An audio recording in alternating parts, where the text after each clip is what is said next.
Hey everybody. I guess we logging in. Log Welcome on in. in. Come on in. Everybody, everyone's. First of all, how you doing tonight? Okay. You doing good? Yeah, it's one of them days. Yeah, usually you're very kind of more upbeat. Like you know, that whole Yeah, I'm we okay. all have them. We have them days. But sometimes you just be straight sick of bullshit. Lord Jesus, don't I know? I know. How you doing? I'm doing pretty cool. You know, your boy got his fresh fade on today, got the little haircut, you know. So the people that log in late, you ain't gonna see that because I'm gonna leave this hat on. I'm sorry. You ain't even got to talk to nobody. You just talking to me. Well, I mean, they're gonna see it eventually. They're gonna go back and watch the recording. Oh yeah, that's right. That's right. They don't I just they don't forgot just that go they away. do just watch. Mm-hmm. Whether So we live recording it, they don't have to be here. they don't have to. They eventually. can watch it eventually. They can go back and say, "Let me go ahead and watch these what these clowns are talking about." Yeah, that's right. So I know some of the topics we talk about today is gonna be pretty cool.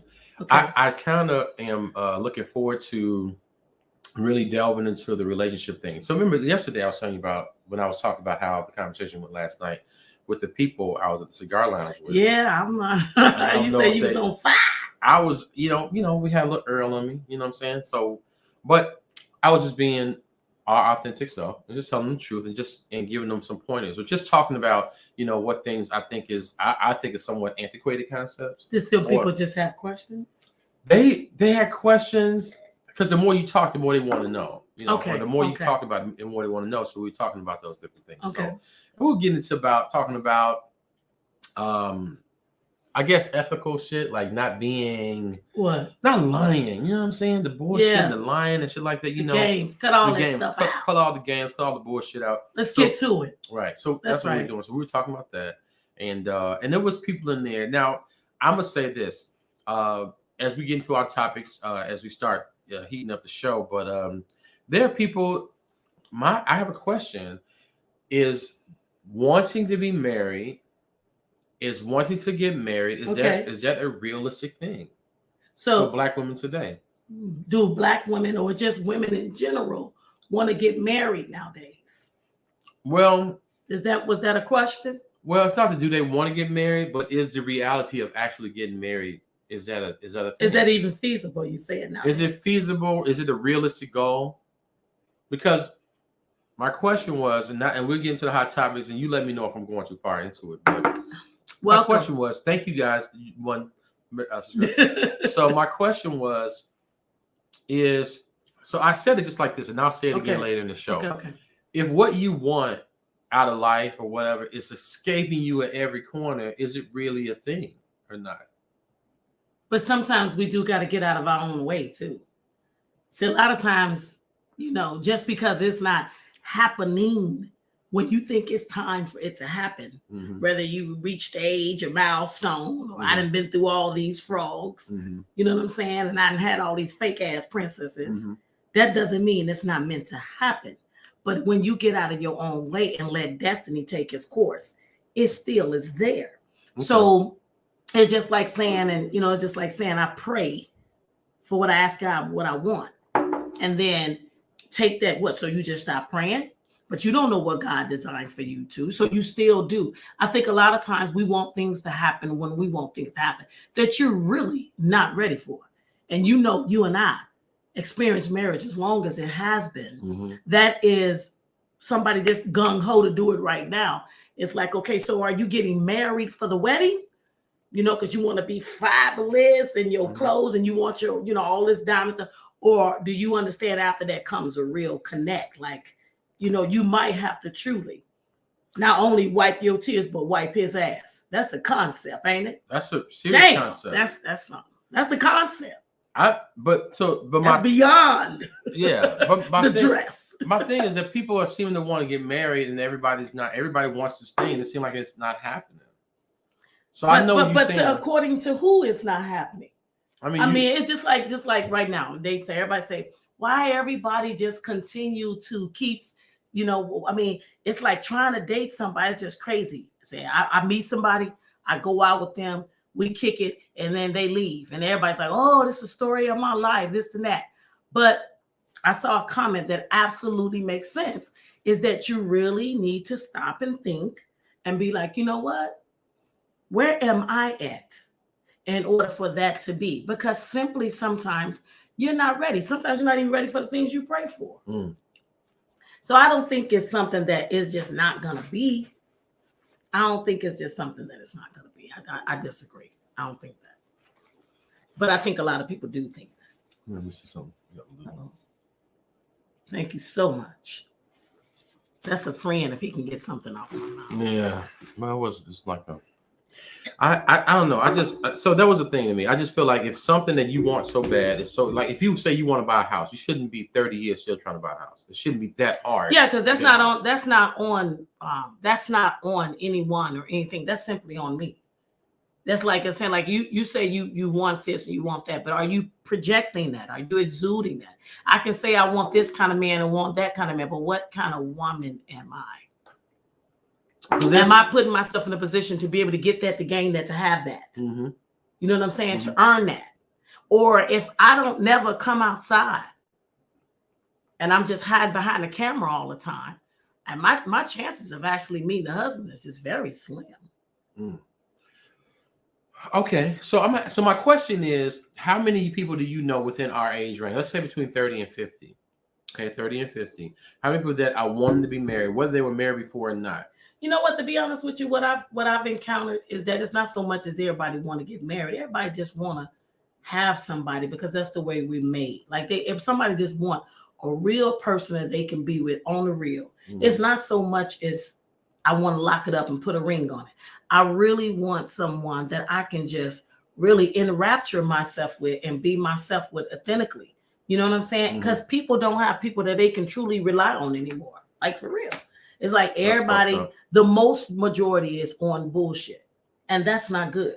So I think overall, most women, and I'll say even guys, I'm seeing is saying, you know, I just want a woman that I can, damn, I mean, can I get a meal? Damn, you know what I'm saying? Can I get somebody to hold me? Damn, I mean, this is what I'm getting. So, you know what I'm saying? So everybody to me, I think more so want the companionship and the real than just put a ring on, because that will follow even that. Why aren't they getting that solid, real connection? We not even gotten to marriage yet, but a dope ass person that gets you. Yeah. Why is it escaping? I don't. My thing is that, which I don't have the answer. I just want to ask the question, like, what is? Because I'm looking at the phenomenon of like these people that want what they want, and it's like, why is it not happening? What the hell is stopping people from getting what they want? Having a partner, dating somebody, being in a relationship, and it's like, why is it so difficult to have a relationship? And a lot of it, I think, stems from the topics we're going to go into later. But I'll be eating y'all all the time. Right. But we're going to talk about it later because I want to get into my idea of what I think, or my feelings, what might contribute to that, what people might be doing that is contributing to that, or what the world in which we live in right now is contributing to that. You know what I'm saying? That's my opinion. I don't know what you guys think. I don't know if you see if they got anything in the comments or anything. But why do you think that people is not connecting and having real relationships and real connections? What y'all think? Yeah. And again, I'm just typing on here, guys, talking to you guys.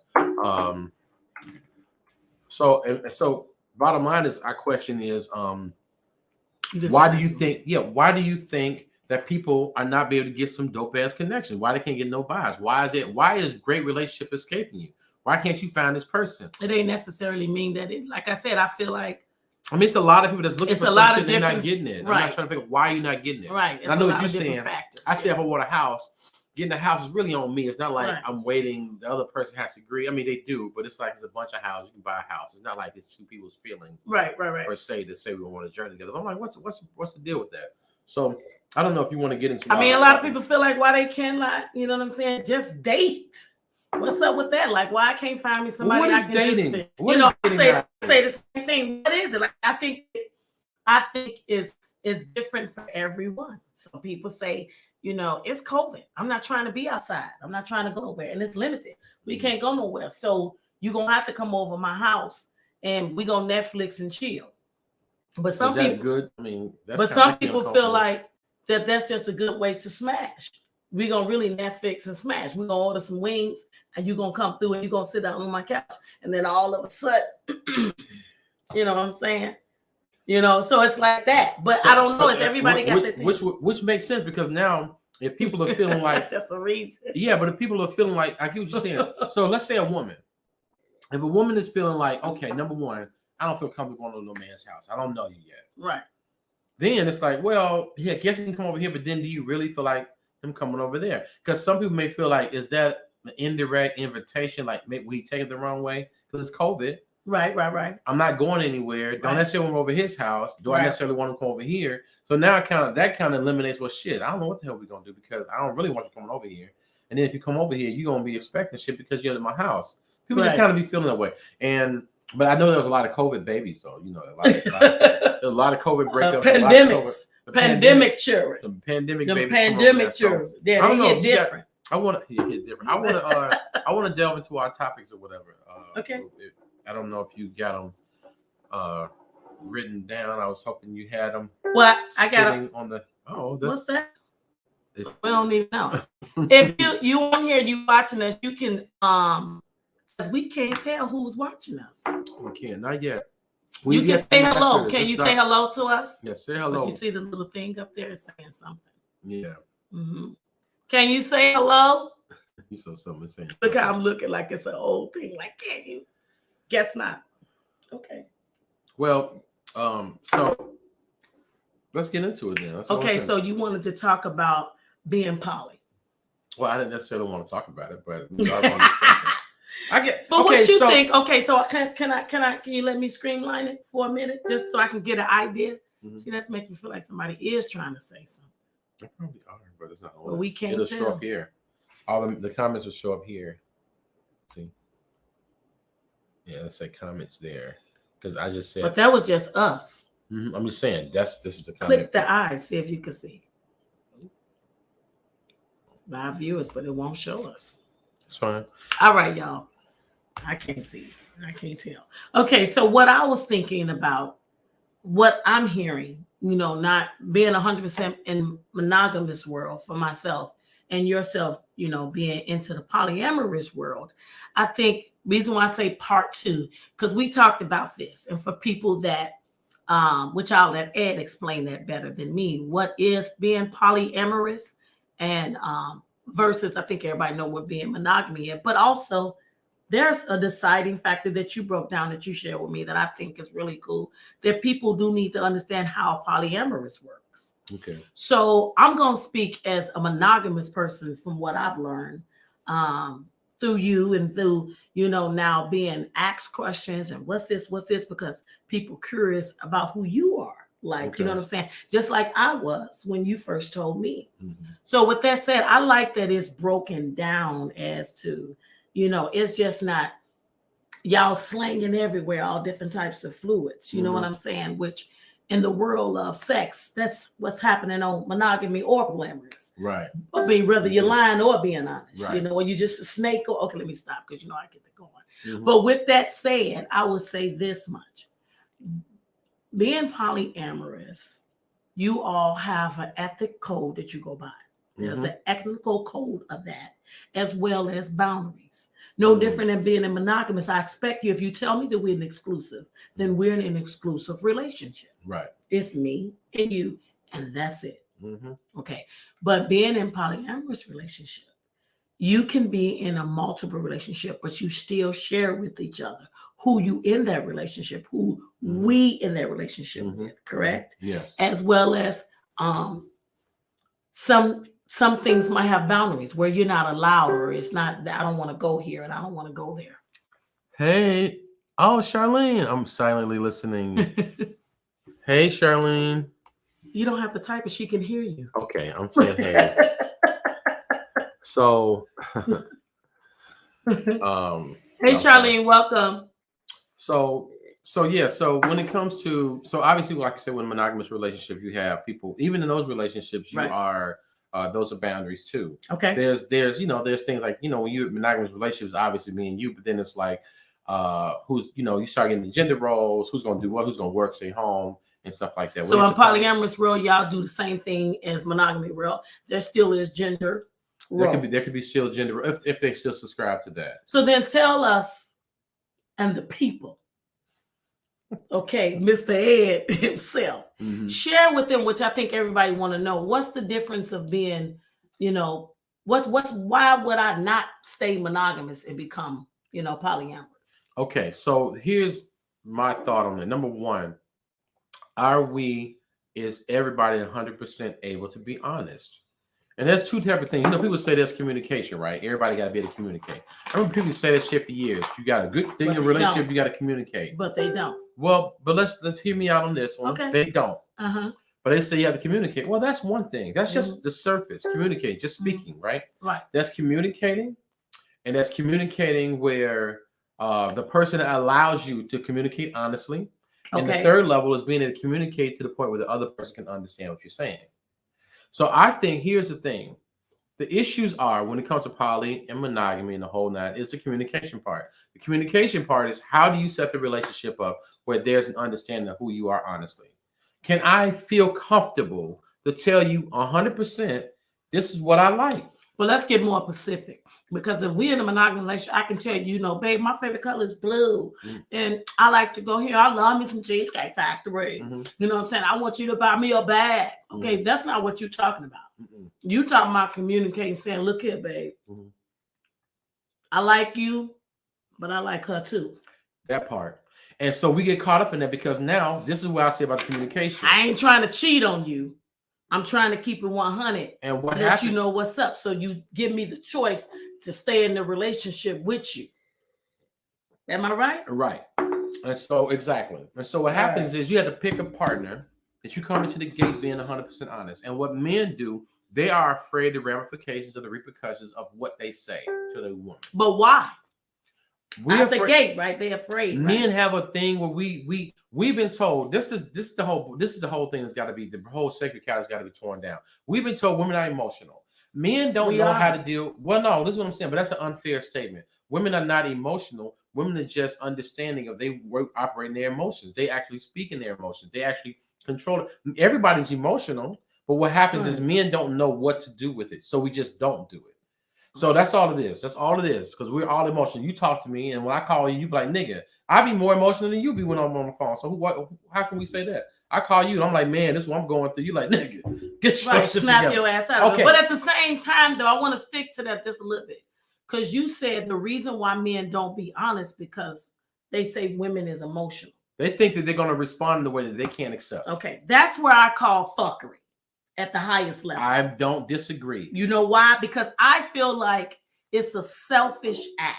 It is. The reason why I'm not going to keep it 100 with you, because even though I'm keeping it 100 with you, your choice from me giving you that 100 fact about me still affect me. So that's where the selfishness comes in. It's very selfish. This is something, so I'm going to just say. But wait a minute, but I'm going to flip it though and say, but in a polyamorous world, you no longer have to worry about that.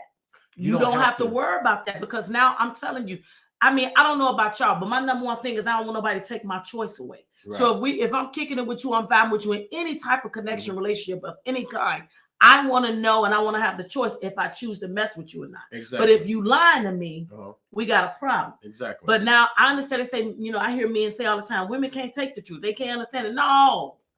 It's not that. You can tell her she can cry, she can get mad, she can be done with you, get back with you, all that. But the most important reason why you don't want to tell her what's up for real is because you don't want to take the chance of it's going to still affect you, how she react. Right. Which is what it is. Don't they say something like 90% of things is you react to 90% of things that happen to you in your life and 10%. I agree with that. And it's all messed up. It's all of the above. It's messed up. So the thing is, it's messed up. But here's the thing. To talk about that how messed up it is or whatever is very important because we got to address it. So my thing is I'm the first one to tell you, hey, I fucked up. I'm the first one. I own my shit. We talk about that. Yeah, owning your shit. I own it. I recognize it. So what has to happen is you own your shit. When you get to this point, you decide to delve into that. You have to be as a man has to be able to own whatever happens. So women too, though. They got to own this shit. But I'm gonna start with the men because I can't speak for women. I can speak for men. So I'm gonna speak for the men. But I can't. Right. So what I'm gonna do is I'm gonna say. You speak of both. Okay. So you're a man and a woman? Sometimes sometimes I have to put both pair of pants on. Both pairs at the same time. That's right. So you put on a dress. So sometimes I got a dress on this side and I got a pants over there. But at the end of the day, I run this. So do you have so I'm not gonna go there. You know. Okay, so that being said, we have to own it. So the thing is, we have a thing where we don't necessarily we don't want to deal with what happens with the responses. So I say something to you and you like, what the hell? So we like, I don't want to deal with that. I don't want to hear it. That's just that one side of it. Okay. How are you going to respond once I say that? And it's like, I don't want to deal with it. I don't want to hear it, this, that, and the other. But that's in both worlds. Because you say even in polyamorous world, things can happen, right? Things can happen. Okay. So you still want to be able to be honest with the person. So here's the thing. You have to come into the gate. And this is what doesn't happen. We talked about this last show. Okay. We were talking about guys having game. When I grew up, you had to have game. What the hell is game? Girl, they tell you something they think you even hear people now say, women say, well, he ain't really got that swag, Or I need a little thug in my man. Right. You know what I'm saying? But all of that is true. Right, that's true. But you gotta have game. I wouldn't want a weak ass nigga. Right. So I understand that. But also having game though, weak ass nigga is one thing. Like I have a vibrato. I get that. But this game is like saying, yeah, I'm gonna be there. I want you. I don't want nobody else. Because that makes sense. It resonates in the woman's mind. And so, but that's not what he's really thinking. Right. That's not what he's really feeling. So he says this shit, which is game. So he coming to the gate, saying shit he think you want to hear. He's not being himself. Because it's easy to say, I'm going to give you the world and this, that, and the other and rock with you. What's up, Clarence? You know what I'm saying? It's easy for me to say that. What's up, Clarence? It's easy for him to say that. And then you be able to, oh my God, I'm so happy. Oh my God. And be cool with it as opposed to saying, listen, I'm going to tell you right now. Yeah, you cool, you sexy, you fine. But I want to do this, and this. So, right. Because once again, to me, it still goes back to the selfishness. If I tell you what I really is, you're going to be able to have a choice now to decide if you want to let my game run on you or not. Exactly. So at the end of the day, you're saying being polyamorous and upfront, you make clear boundaries. Everybody is understood. Everybody know what's going on with everybody. There's no reason you completely eliminate the line. You damn near feel like you can truly live better. One of your friends says she feel more cultivated as a female, that she'll be able to be who she want to be. Right. If she have multiple partners. No more happen to skip. That's like a big bad thing in monogamy. But so now I'm going to flip it on the monogamy world. This is what I don't like. Okay. Because I get why people be like, that's some bullshit, polyamorous, this and that. I can get that. The reason why I don't ride that wave or like forget that, you know what I'm saying? First of all, with me being 100% non-judgmental, but I don't like on the monogamy world of pretending to be something that you're not, or not being authentically who you really is. Meaning that what we just got asked today, shout out to our good friend Karen. She was just trying to figure out, like, if this what you want, then just say that. You know what I'm saying? So my thing is that most guys, most females, you know what I'm saying? We want a man to know certain things. You know what I'm saying? Right. But as a man, you should know certain things. But as a woman, we should know certain things too. So my thing is that when you in the monogamous world, I don't like the fact that your first reaction is the point blank lie. So for example, everybody that was polyamorous, or now at some point in their life, they was monogamy. So they did a switch. So why don't can you elaborate? Because this is the question I was asked. What made them go from being 100% monogamous to being 100% polyamorous? Now, I'm going to tell you what one of my thoughts are from what I'm hearing is that they did get sick of the lying. They did get sick of the game plan. Well, here. And then they just took a damn leap and said, I'm finna allow myself to be this what I want, and I'm going to go for it. But don't we say that in life about everything? Don't you even tell your children that? You go for what you want. Now, I'm not saying it's right. Hell, I ain't saying it's wrong. But I'm just saying it is what it is, though. Exactly. I'm just saying on that. So my answer to that is twofold. One thing is that some people, I know people in some groups that I'm in, these people are younger than I'm 47. So I'm an older gentleman. Damn, yeah, shit. That just happened. I thought I was 35. I'm sorry, I'm not. But anyway. Okay. But 52. Okay. I'm just playing. Kiss my ass from the front. So anyway. So no.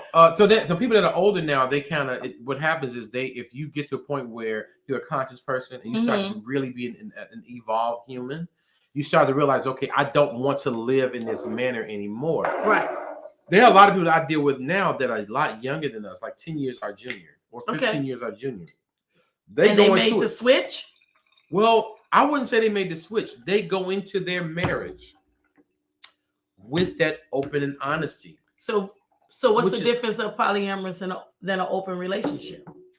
Open relationship, to me, it's like, it's vague. It's like everything goes. You date somebody, you sleep with somebody, it's open, whatever. So you're saying you feel like people that's in open relationships don't have boundaries either? No, I'm saying open relationship leaves it for interpretation. In polyamory, kind of is basically speaking on loving relationships, multiple loves. So in your expertise of being polyamorous, you would not say that you guys are open, because a lot of people compare polyamory to open, but you say that is not. That's not the case. Then to kind of put a question and a cap on it. To put a cap on clarify that. As far as what we are, my wife and I are people who are open to what your ideals are. We're not putting you in a box as far as what we do.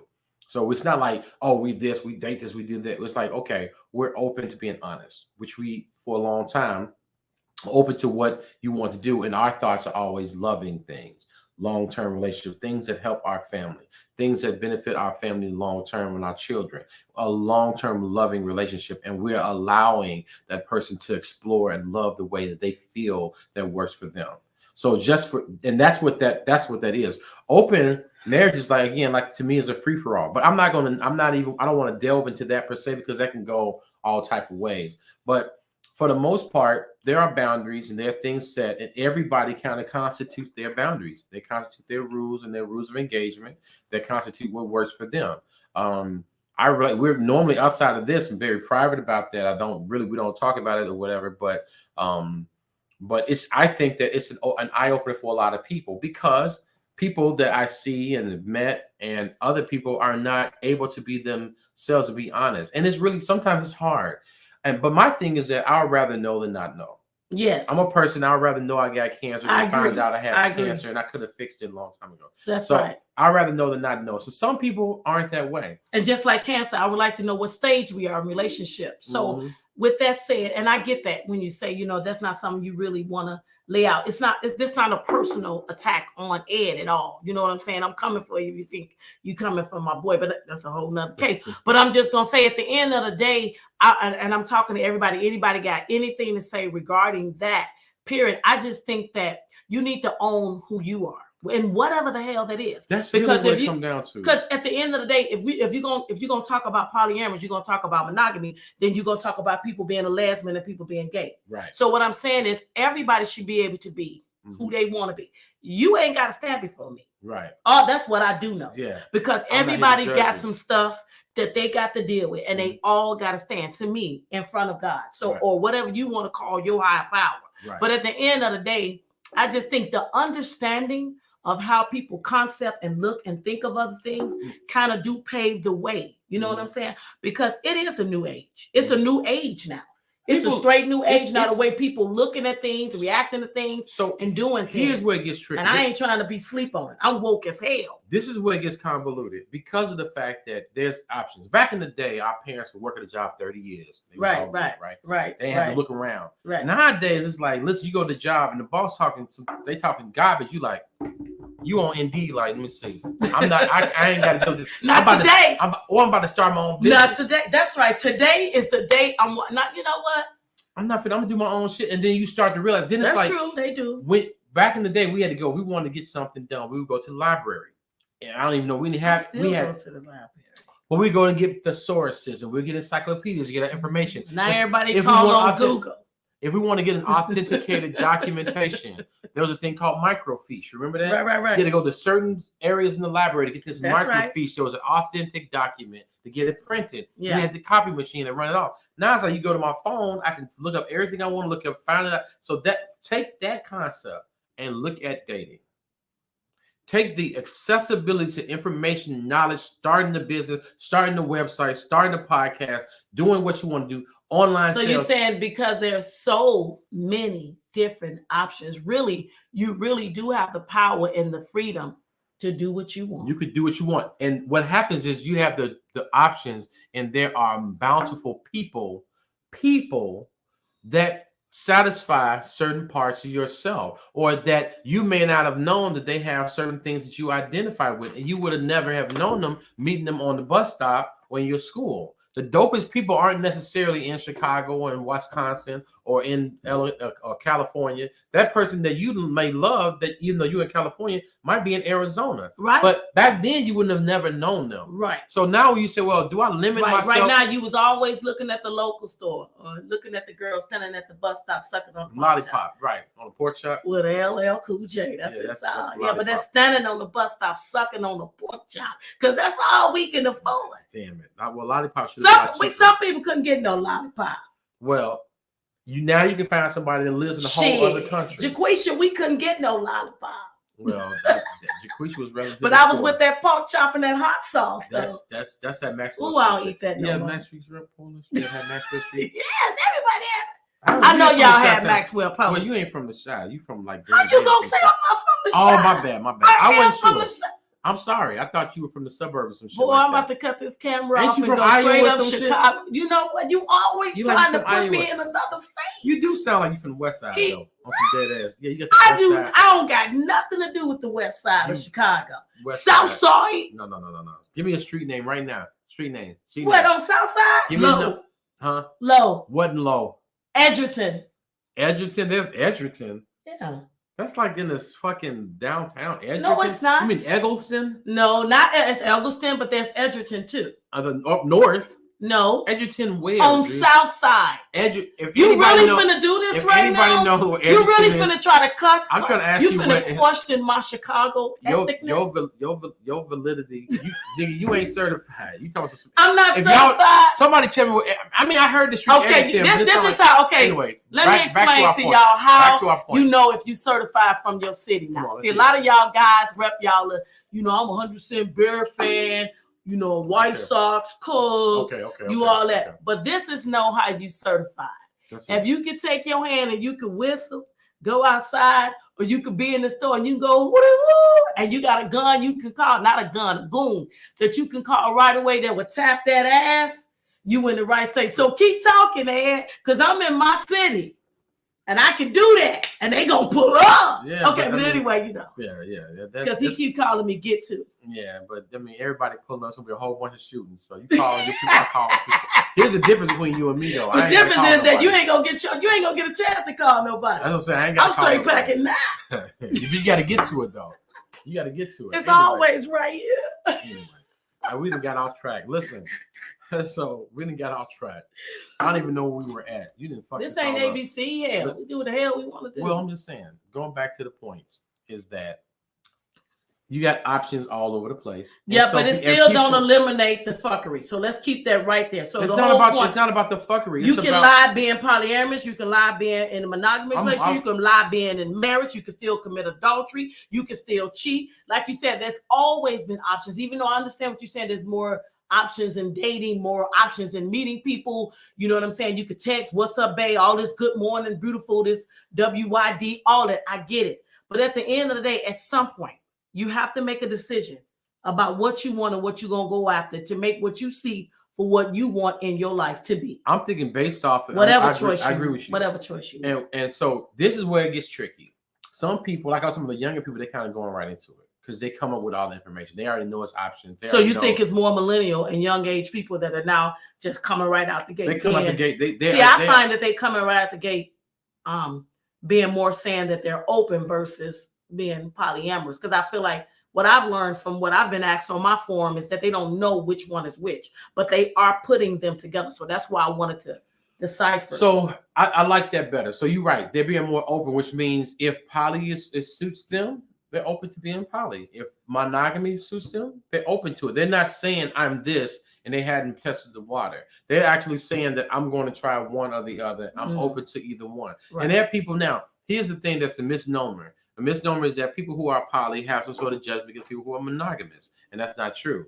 Because if you are a real person, one thing I learned in my through my Shihan, a martial arts instructor. He would always talk about people when they work out. And if anybody is talking about you and judging you when you work out and do stuff like that, you know they're not real. Because people that really train and work out celebrate every small victory you do. Even if you can't do a push-up or a jumping jack, if they real people to understand the journey that it takes to get there. And so what happens is in the society of being more poly and more open, you're understanding and open and non-judgmental to somebody who wants to be one person.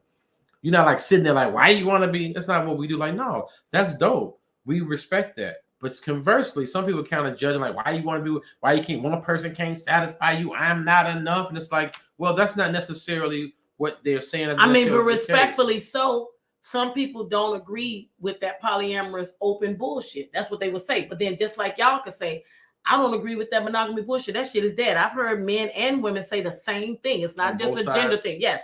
I've heard a polyamorous woman say that monogamy stuff is dead. Like, I would never do that ever again. Like, I straight up need me 2 men and I need them to be able to understand it. Or I want me a man that got 2 women. So, now that I've heard it from a woman and a man, that kind of truly changes the game. Because most people, and I've even, before I knew everything about it, not everything, but enough to say that some people idea of that, whether it was all a man thing, like that's, man, that's what they want, 2 women and blah, blah, blah.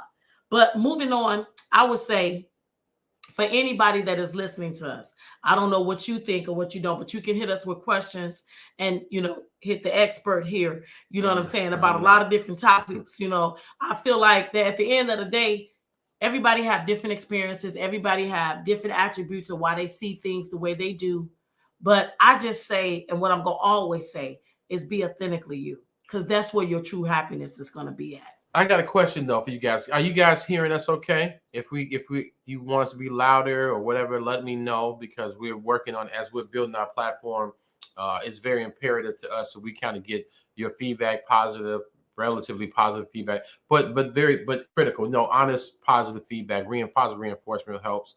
But I mean, criticism, your positive criticism is great too. So if you can hear us, let us know, because we're working on that. Okay, so John, you say that all depends on how you were brought up. Yeah, depends on how you were brought up, as far as whether you want to be not. But see, that's the thing too. So that's the thing I was saying. Because our world, Ed and I can agree, right, that we were brought up that you definitely wasn't polyamorous. That was like, oh my God, like that was some white people shit. Right, like that's true. Yeah, they put it on another race, which I don't like that either. But they that was not unheard of. But nowadays, even the way you were brought up, now you your own grown person. You know what I'm saying? So you making your own decisions. She said she can hear us great. Oh, thank you. So that's that sweetheart. She just had a new baby. I know that. Oh, congratulations. Yeah, she had a new baby. I know, she's a sweetheart. I love this girl, this young lady. Yeah, she's a sweetheart. So anyway. You're right. It is the way you brought up like this, because I feel like racism is taught. I don't think you're born with it. Right. So it's the same way like I was born, and I just, I was taught with my parents and the way I grew up in church that, you find your husband, a wife, find the man, find the good thing and all that.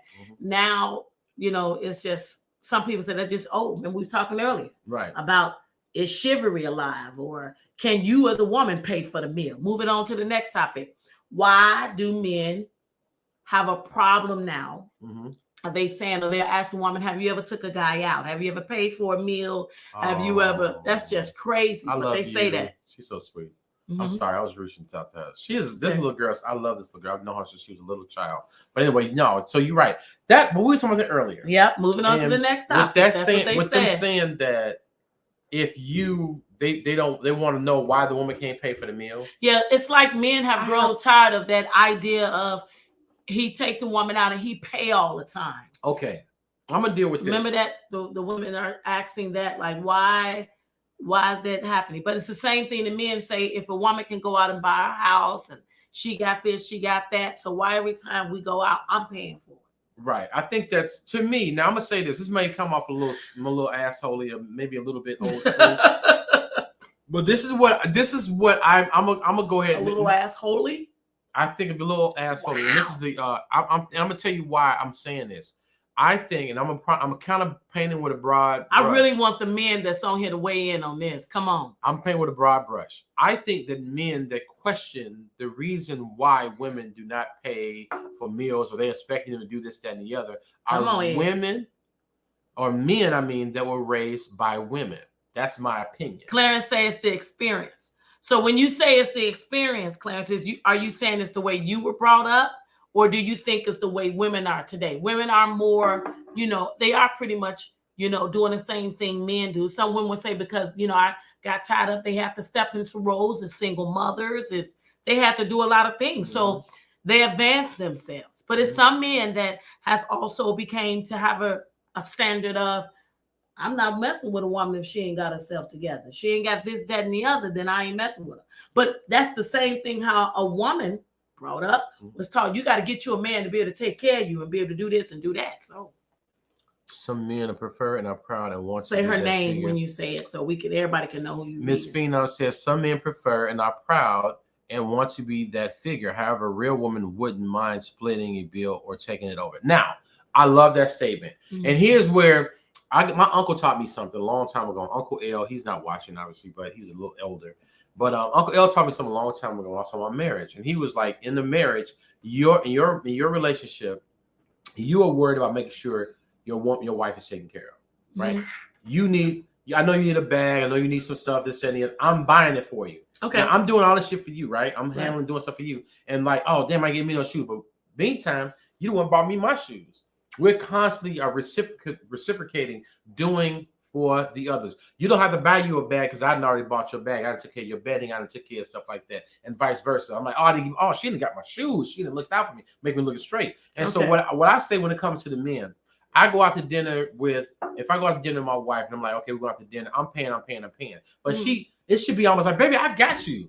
No, baby, you got. It should almost be in lack of better phrasing. It should almost be like back and forth. Like, I got it. No, man, I got you. I'm gonna treat you today, baby. You don't do that, then you're gonna make you're gonna make a brother cry, tear up. You know what I'm saying? Because she's saying, I got you. That's one thing. But to be like, man, I don't know, man. You know what I'm saying? Every time we go out, I'm coming out of my pocket. I know you working. I know you doing your thing. To me, the mentality of it is a gump. I think that's a gump. And I think that's a person who was raised to me not by a man. Because as a man, there are certain things, like she said, if she loves you and she get down with you and she loves you, she's going to have your back. And my thing is, I'm going to take care of my woman. Your money, I was taught this. My money is our money and her money is her money. Now, if you got a dope woman, just like Phenom said, your girl going to be like, no, boo. My money is our money too. I get that. And I'm going to hold back on if I agree or disagree. But what I will say at the beginning, I understand what Phenom's saying. I understand what John is saying. But at the same time, I'm talking about when I initially meet you. So you meet me, I meet you, and we going out. We not in love yet. That ain't even began. I just met you. Yeah, that and right there. Are you going to look at me? Are you going to fumble in your wallet and look at me and see if I'm going to pay first? No, that's whack. Okay, but wait a minute. Okay, so then I'm going to move forward because I think it's levels to this shit. I think that as you first meet, as a man, a woman do want that woman to pay, that man to pay for her, take her out, initially, because once again, that's the way we was taught. Okay, he take you out because if not, he comes off as a bum ass nigga for real. Like, also, damn, I'm treating this nigga, I'm doing this and that. Okay, but at the end of the day, sometimes I feel like you could miss out on your blessing because you judging a person by what you see. You never know where they going. So with that statement, I'm saying at the initial, we done went on a few dates. Now we probably done did 3 dates over the course of a 90-day period.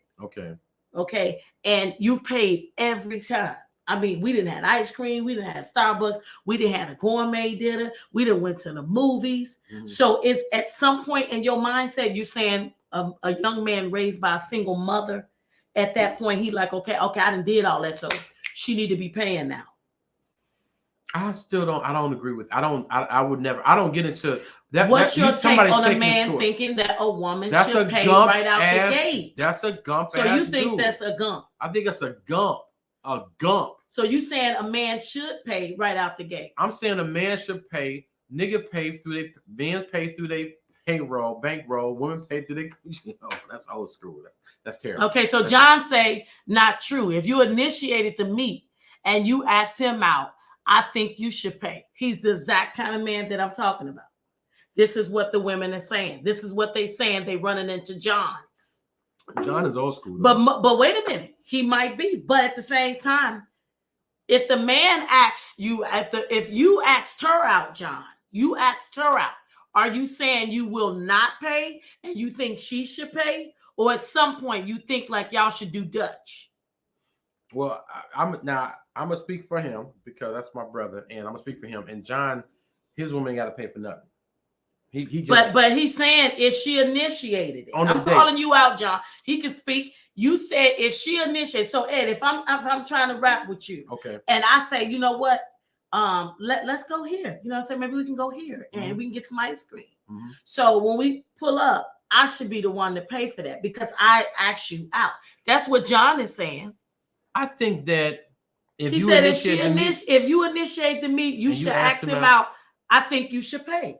I think so. But women are pissed by that. That's the exact statement. But they mad about. They're like they don't understand. They mad about the fact they ask a man out and then that he won't pay because they like no, they was not so much because they most women saying. Are saying like they ain't asking the man out. They not.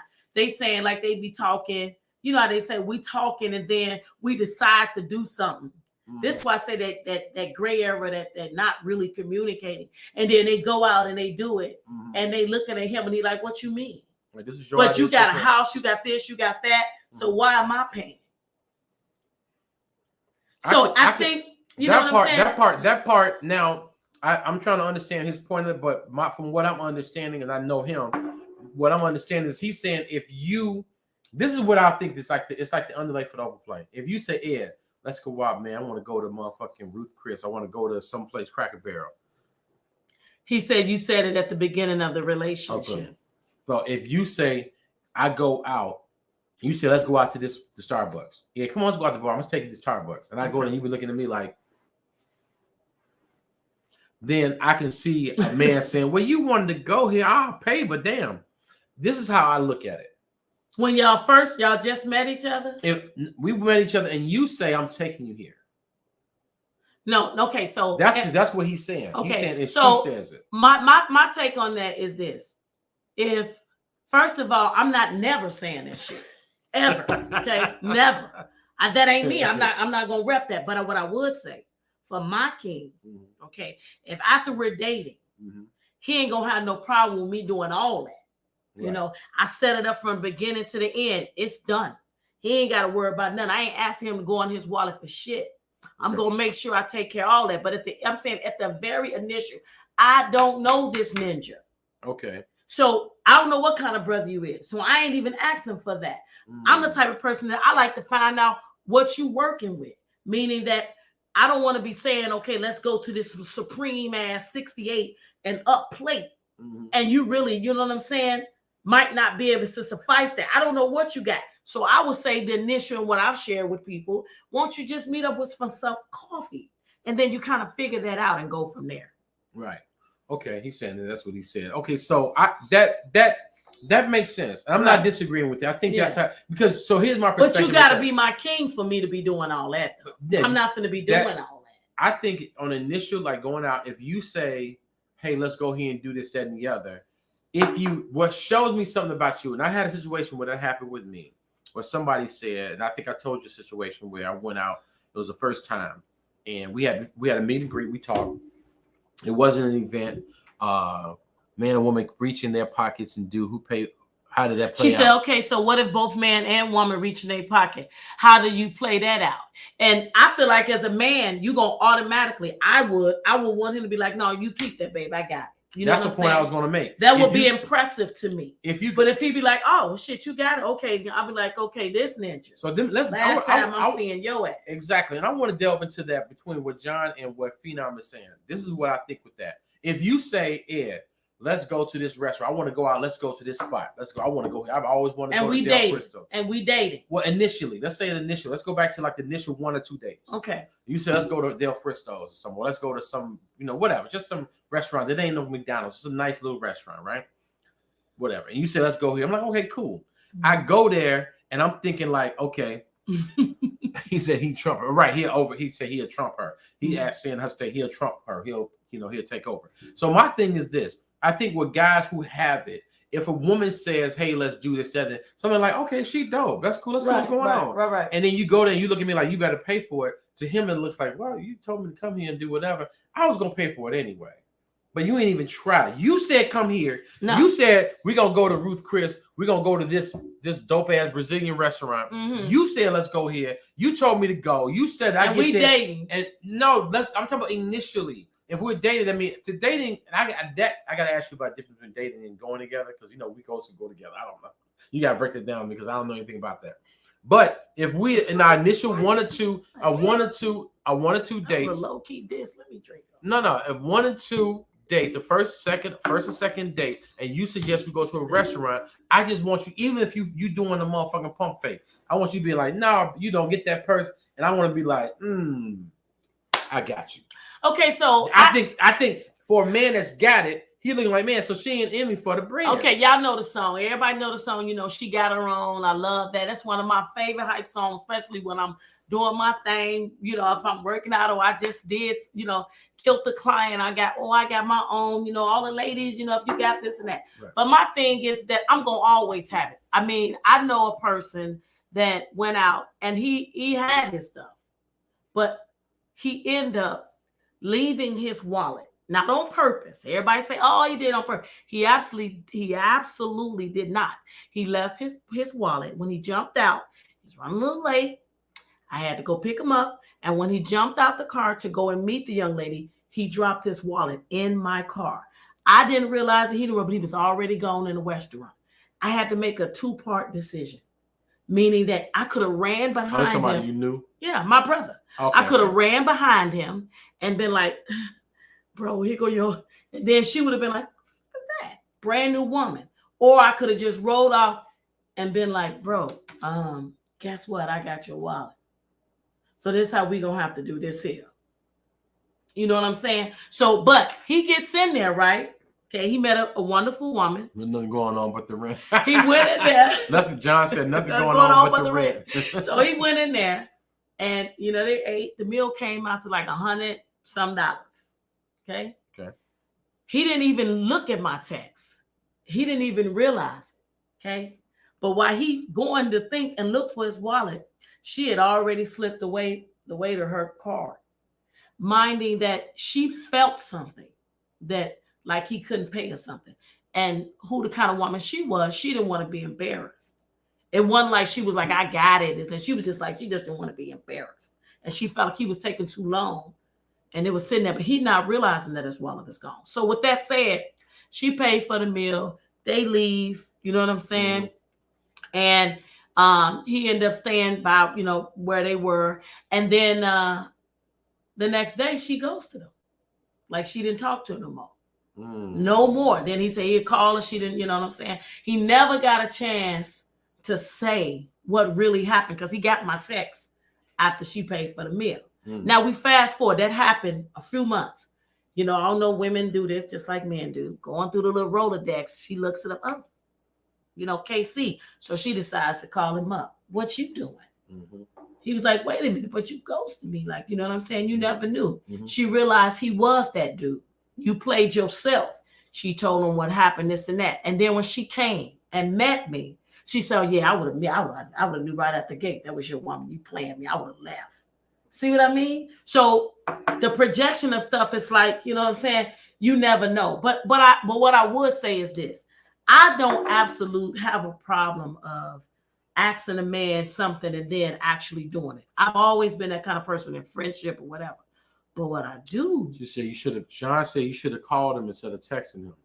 I should have called him instead of texting him. He said I was wrong. Yeah. Okay, so first of all, I did that, didn't answer, so I had to text. But I even did something further, but he couldn't do it. I even cashed out him money so he could take care of it. He was on his phone. Right, but he didn't know how to do that thing, the Google thing, whatever. Right. But anyway, besides that, but I will say I don't have a problem with doing anything for a guy. Like I wouldn't have a problem. But I think there's levels to that. It wouldn't automatically be.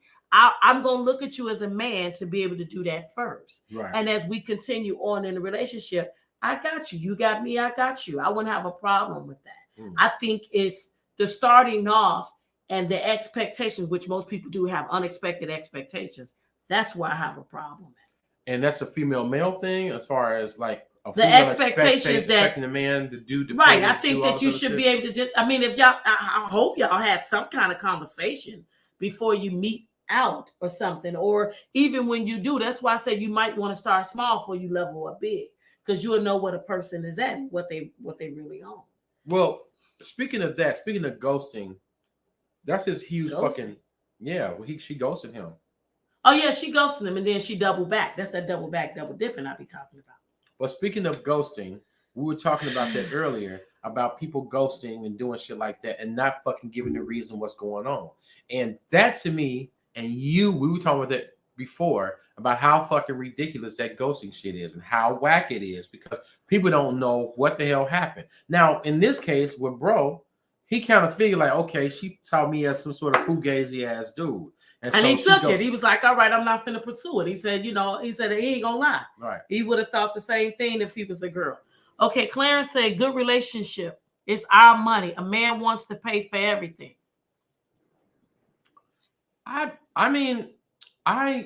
It also depends on how you was raised too. So if a single mama is raising a man and she tell him, you make sure you do this and that for a woman, and you be there, but you say most gumps is raised by a woman, because the woman is not instilling into that man, you know what I'm saying, that he needs to be. I say a guy. It's not even so much the woman not instilling to a man. He don't see how his mother. He's seen his mother as the all being. And his mother did shit on her own, and he don't understand. My mama did it. What's wrong? Why are you so fucking weak? He don't get that. Where if a man saw a father or a man treat his woman, it's almost like, man, my dad took care of my mama. Got up. He took care of stuff for my mom. My mom wouldn't be caught dead bringing groceries in the house and taking out the trash, because my dad was there her man or whomever. Mm-hmm. And so men that don't see that, they don't see a picture of that. So it's not so much, I'm not gonna put it on the mama, because it's like, we could say that I'm not gonna downtrod the women, because they can only do what you can do. Just like if a man was raising his daughter, he can only do, she not gonna be as feminine as she. So you're saying if the young man growing up, he didn't see a father doing that, he didn't see a male doing any of that, you still don't feel that a single mother could instill that in a young man, to be that for a woman when he grow up? Because I know I think it's very possible. I think a woman can say, yeah, it's possible, because that makes one of the most greatest men ever. Because simply for the fact of, I saw what my mother do. And I hear a lot of grown ass men say, I don't ever want to treat a woman or go through what my mother went through. Right. So with that said, they be the greatest gentlemen. They be for example, I'm going to go ahead and give shout out right now to my nephew. I flew to Vegas this weekend. Mm-hmm. My nephew picked me up. I mean, he killing the game. He's doing his thing. When he picked me and my friend up, he made us 100% feel 100% comfortable. When I say open and close the door, we didn't have to lift a bag. We didn't have to do anything. My nephew was doing all that. And his mother taught him that. And he learned, he had a situation with his dad, and he had learned a situation with his mama. Mm-hmm. But them together instilled in him, and he became his own man. Mm-hmm. You understand what I'm saying? So I feel like, yeah, I agree, because I and you know this about me. I don't like when it's so quick for people to say, call a person bipolar, ADHD, or they got daddy issues. Mm-hmm. Why you just can't be on straight fuckery, which is most what people really is. Mm-hmm. You know what I'm saying? So at the end of the day, I'm just saying, once your ass is grown, mm-hmm. you make your own decision. You can't keep on talking about how it was when you was brought up. Right. You grown now, so you make your own life. You somebody's daddy. Well, see, you know what I'm saying? So I want to delve into that. That's a lot of variables, a lot of layers to that. The first layer is this: the people that woman you was talking about is purposefully, intentionally raising with the understanding that I have to do two roles for this boy. So she's going out of the way and actually making a lot of women doing that. I'm not saying that. This is not a diss. This is all. It's all. I just want to delve into the reasons. Okay. People who are not conscious of, this is my king. These women that make their little boy their man, and they don't make them accountable. By spoiling to my mama boy. The mama boy. Now we on a whole nother one. The women that I consciously say I don't want my son to be like that. even though his father may not be here regularly, even Or if I don't have be him, hard on him. they're harder on him. Yeah. They're going to do those things and make sure he's okay. Right. So I'm not even going against that. I'm saying that some people are saying, you know what, let me have the wherewithal. I love that movie with Jamie Foxx, but he was Ray Charles. Playing Ray Charles. And his mother knew that he was blind. He said, dog, you're going to be fucked up. I have to teach you right now how to be self-sufficient at 5 years old. Right. And it was hard. It was crazy. Like Mom, where you at? That was his whole mama doing that. Well, I'm totally with that. Okay. The point I'm making is that she purposely said, I'm going to think outside of just, this my baby. He going to be everything I need. She said, I can't do that. I have to be, you got to be on point. She didn't handicap him. Right. She had the wherewithal to say, I got to think beyond being, this my baby. That's right. Whoever, your family member was that wise to say, okay, I'll love you and take care of my baby, but I need you to be a man. Even though I ain't a dude, your father gonna come away coming. That's what I'm saying. But everybody don't have that wherewithal. Everybody don't have that brain power to think beyond the situation. Right. So you have certain women, which I commend them, a lot of black women that do that. Now some don't know how to do it. They're trying to invest, do it within their means. But a woman that can constantly say, you know what? I ain't your dad ain't here, but listen, son, what you not gonna do, you're gonna learn how to take out this trash, you're gonna learn how to cut this grass. Listen, Uncle what, Mrs. So-and-so down the street, my son need to go make him move bricks from one side of the house to the other. That person knows that I need you to be better. Now I'm gonna spoil you and do my thing, but I need whoever in the neighborhood or whoever your coaches are, Take a village. Take a village. And it takes a wise person to do that. So that's that. So I do want to talk about the ghosting thing. I don't know if you want to get into that. Okay, so read what John said. That shit depend about how them chicks don't have crazy ass daddies around and try to raise them boys by themselves. John crazy as hell. And you're right though. How about them chicks that don't have those crazy ass daddies around and try to raise them boys by themselves? But I'm gonna go ahead and keep it 100 and say it doesn't, what if the man is around? Okay, because it's a lot of households like this. They father live in the house, okay?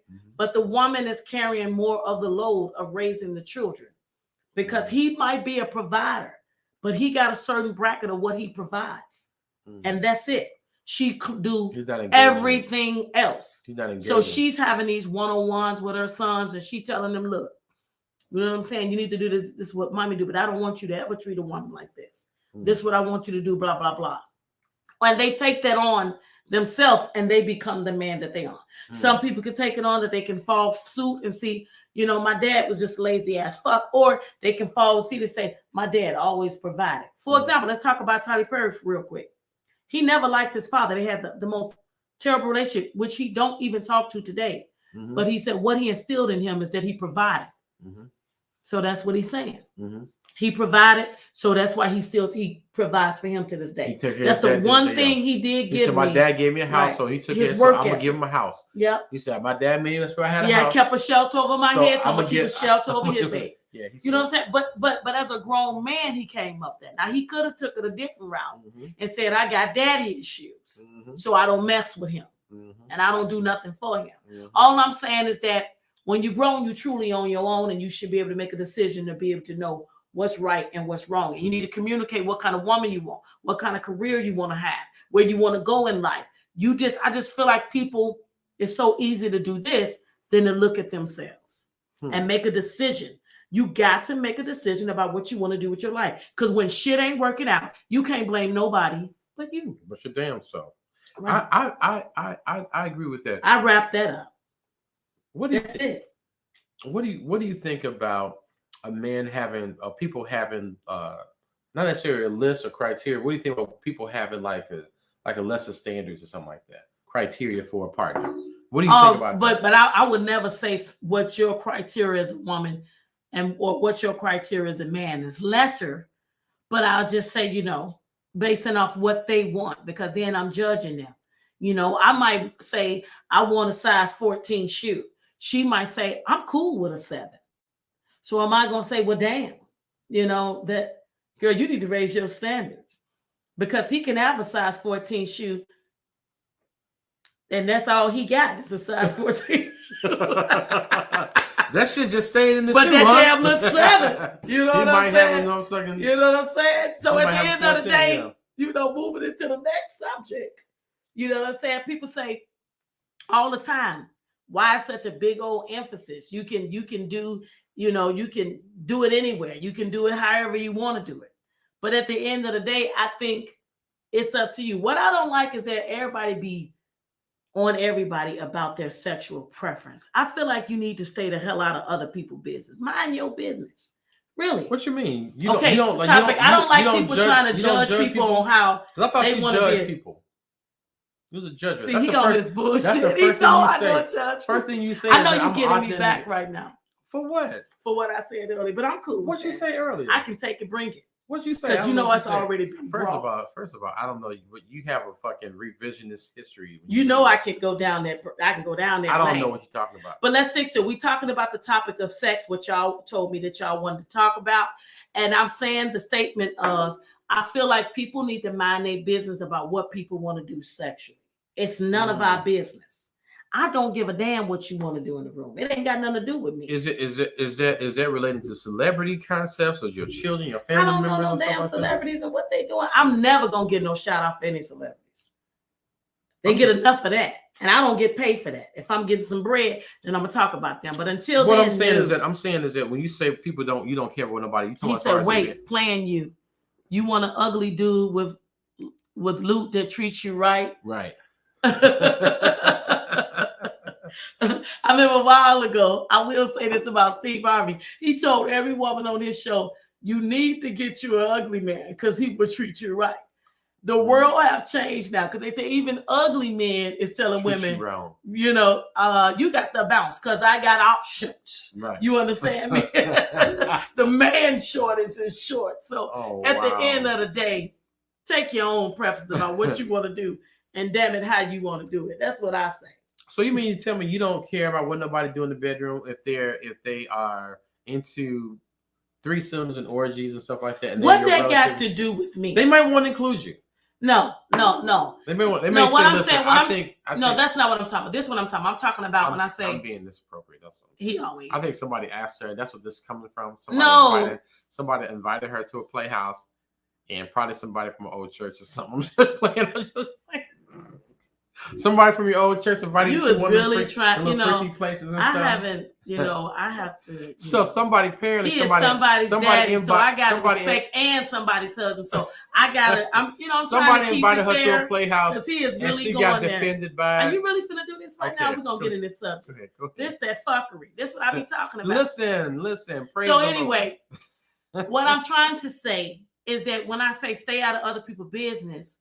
People be talking about like you doing this and you doing that. I get it when they say, oh, it's the woman sleeping with a married woman or it's a side chick and they messing around, blah, blah, blah. That's one thing. Mm-hmm. But I'm saying like when they ask the question of, so you've been doing this and you've been doing that, I think you need to stay out of other people's business because whatever they choose to do, like you can judge a person simply from, I don't want to be by them because, okay, let's talk about it. I don't want to be by that person because, okay, so she like girls, or she bi, or he gay. And I'm just saying, they don't have that. You're going to strictly judge them by their sexual preference and mistreat them. I don't like that. What I'm saying is that ain't none of my business what you choose to do with your loins. That is none. That's like I said, when you say you truly non-judgmental, you don't say. I mean, I feel like everybody and whatever they choose to do, that's not the thing I'm worried about. I don't care. If they talk about different people say all the toys and all that stuff. If that's what you do, that's what you do. That ain't got nothing to do. That's why I say you should keep your love life private, your next move private, who is it, and how much you're making. They're in other people's business. This is like one of those things where you see people and you like don't like the fact that they might be gay, especially like. I was I had a forum of people saying like they talk about all these different side chicks or people being in a relationship and they going all off about the girl messing around with the guy and she knows she got a guy and it's acceptable.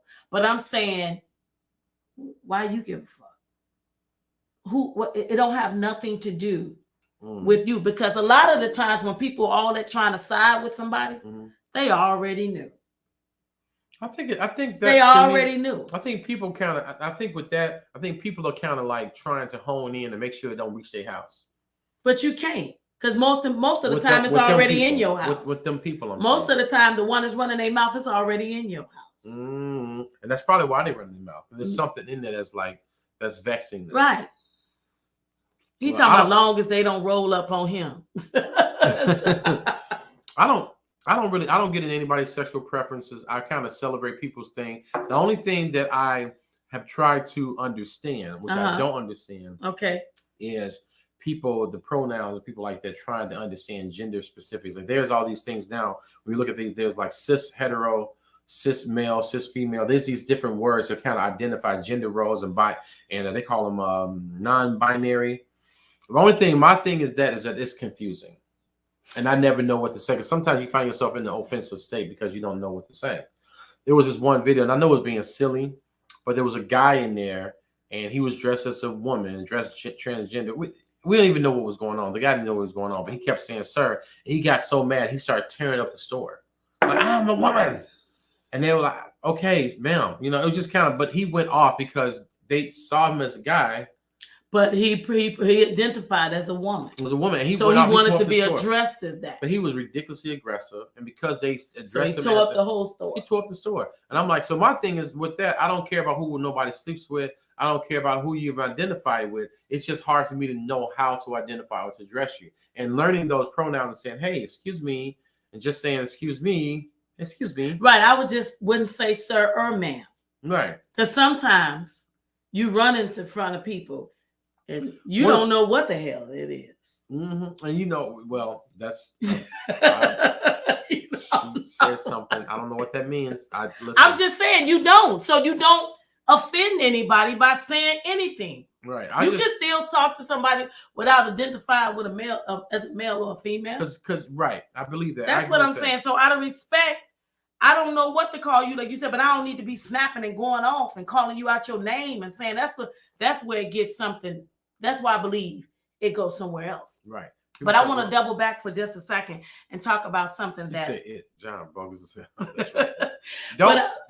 Please do not. We're not gonna say that. I'm not gonna say that. Do not egg her on, John. But at the end of the day, I would say this. Going back, you said that men. Remember we was talking to our dear friend earlier, and she was saying that why men ghost or don't say what they mean or what they want. So this was sent to me from a man, and this was his point of view. He is cleansing himself, and he decided that he wanted to go on a path of journey of being honest. So he said he used to be that man. So this is what he say. This is what, and you could tell me, and you guys can tell me, what do you think of it? Real shit or fuckery? But he say, just because a man leave you, that don't mean he left you because it was you. Some men feel, he said, and I was one of these men, he said the woman that he was dating, he said, I left her because she had standards, she had morale. He said she had herself together, she had goals in her life. He said, and I wanted somebody that I didn't have to work that hard. He said, I needed to be able to be in a position where I can say what I want, I can snap, I can act a goddamn fool, she can forgive me, we can get back together. I needed that for him, a lesser than type female. And he said it didn't have nothing to do with the woman that I left. He said my narcissistic ass ways. He said my narcissistic ass ways. He called himself cleansing himself, John. But he said, I feel I was narcissistic, and that's the reason why I did that. But it didn't have nothing to do with the woman that I left. He's saying that he was narcissistic to the point where he had to be the dominant person or the most successful person. Yeah, he wanted narcissism would not allow him to engage with somebody who probably had more than him because he couldn't be his narcissistic self. He said, I met a woman that basically, had her stuff together. So he knew he wasn't going to be able to run game with her. He knew he wasn't going to be able to do the things that he still wanted to do. That's it. See, to me. So you say that's fuckery too? I said it's fuckery. But he said it's fuckery too. Yeah. He said it's fuckery. But that's his truth. I'm a different animal. And I'm going to tell you why. I'm a different animal. I'm a different animal. All about the challenge. You're a different animal. I'm a different animal, but the same beast. Okay. So I'm all about the challenge. Okay. I know Oprah is Oprah. Oprah ain't finna intimidate me though. But that's you. I'm just saying. I'm saying even with that, I'm a person that's like I don't need you to. If I can get in the mind of Oprah, I feel like I'm that cold. I'm not finna be. I don't need to go. You see your boy. Bullet to the head will solve the damn. I don't know. That's your friend. Yeah, that's my brother. That's my brother. So I just feel that I don't have that type of thing where I feel like I need to be in that type of position of power and stuff like that. It's that challenge of it, because people, it's one thing, and I reference my martial arts all the time, or the school I come from. We'll see guys, and what we say in our gym is big don't spell bad.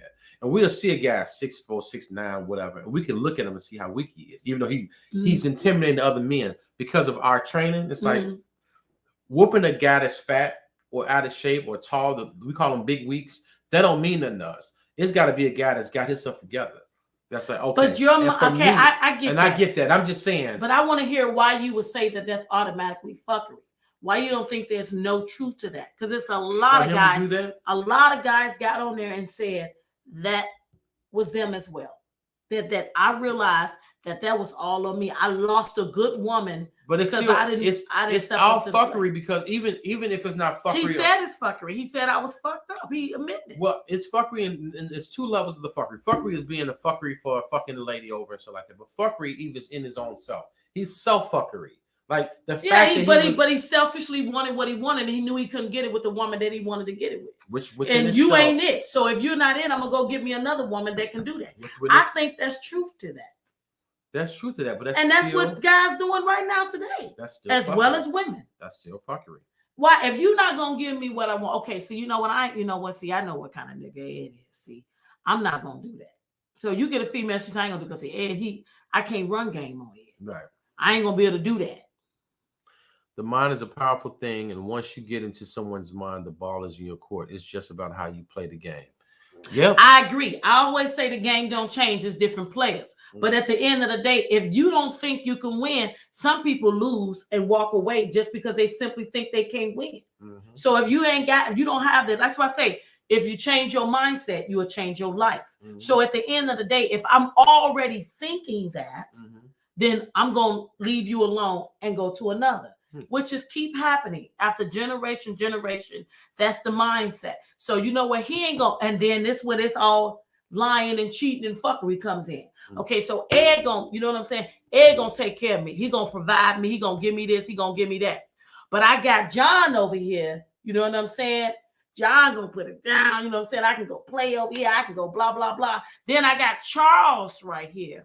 He coming through. He both. So I got to have all three of them so I can get what I need to get. That's that fuckery. I said, not true. Just like you said in the beginning, it's all about communication. And if you communicated to her what you want, and it have what you want it, and she does not do that, at least you let her know, so she could be no problem to move into the next when she's verbally expressed what you wanted. But it's not a what you want, John. It's not what he wanted. He automatically judged that woman for what he felt that she portrayed and what she brought to the table. And what she brought, he wasn't buying. Right. He felt that he couldn't pay for it. He wasn't on her level. And he was like, she wanted the bum, what we call a bum ass chick, or a person that was a level beneath him, where he can control her. He wants somebody he could. Yeah, he said he needed the power of that, and he wouldn't feel that with her, and he knew that. Right.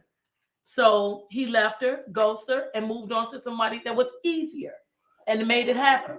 That's on the level of being predatory. I don't know why y'all acting like that don't happen, because it do. Nobody said it didn't happen. Everything. It's happening right now. That's why we talking about ghosting. If I ain't getting what I want over here, and you just said earlier, it's options. So if I ain't getting what I want, I'm leaving. But I ain't leaving no explanation. I ain't giving your ass no clothes. I'm leaving you on scene. I'm going to get what I want to get. Leave you on red. Huh? Red. I don't care. I know when you fly back, I ain't saying nothing. I'm just gone, and that's what the ghosting comes in at. That's why I say, just because a person leaves, stop thinking that it's your fault. Sometimes that'd be a whole blessing in disguise. And if a person want to leave, don't be trying to hold on to somebody when they want to leave. Let their ass leave. And make sure you close that damn door. Everyone don't communicate. I think it depends on the situation. I agree. But I also feel like that not only that everybody don't communicate and convey what they want, I also feel like that they have a pre-notion of what that person is going to be. You can't do that, which I feel is judging. If you really want to know a person, you're going to have to truly open up their book and actually divulge into their story. But if you just gonna project me because I walk in the door and I got on Christy Dior, I got red bottoms on, I got my purse, and everything that I got on look like I got $1 million. You know what I'm saying? So you just judge me right out the gate, which is, we visual creatures. That's what we do. So a lot of times I feel like you miss out on all the shots you didn't take just because there was a judgment. For real. There's no I in team. Ghosting don't close the door. It doesn't. That we was talking about. That you or that Kathleen talking about? Well, we both said that. He said ghosting don't close the door. But to me, that motherfucker locked, sealed, and everything. I don't believe in that double back. Who was the one that? So remember, was it you or Kathleen talking about the guy that hit the back of the WYD? Yeah, I said that. I said that's what he do. He went away. He ghosted the girl. Then he came back, and then like a month later, and hit her with WYD. And she was like, "Okay, so I ain't heard from you in a minute. Like, what you mean? What I'm doing?"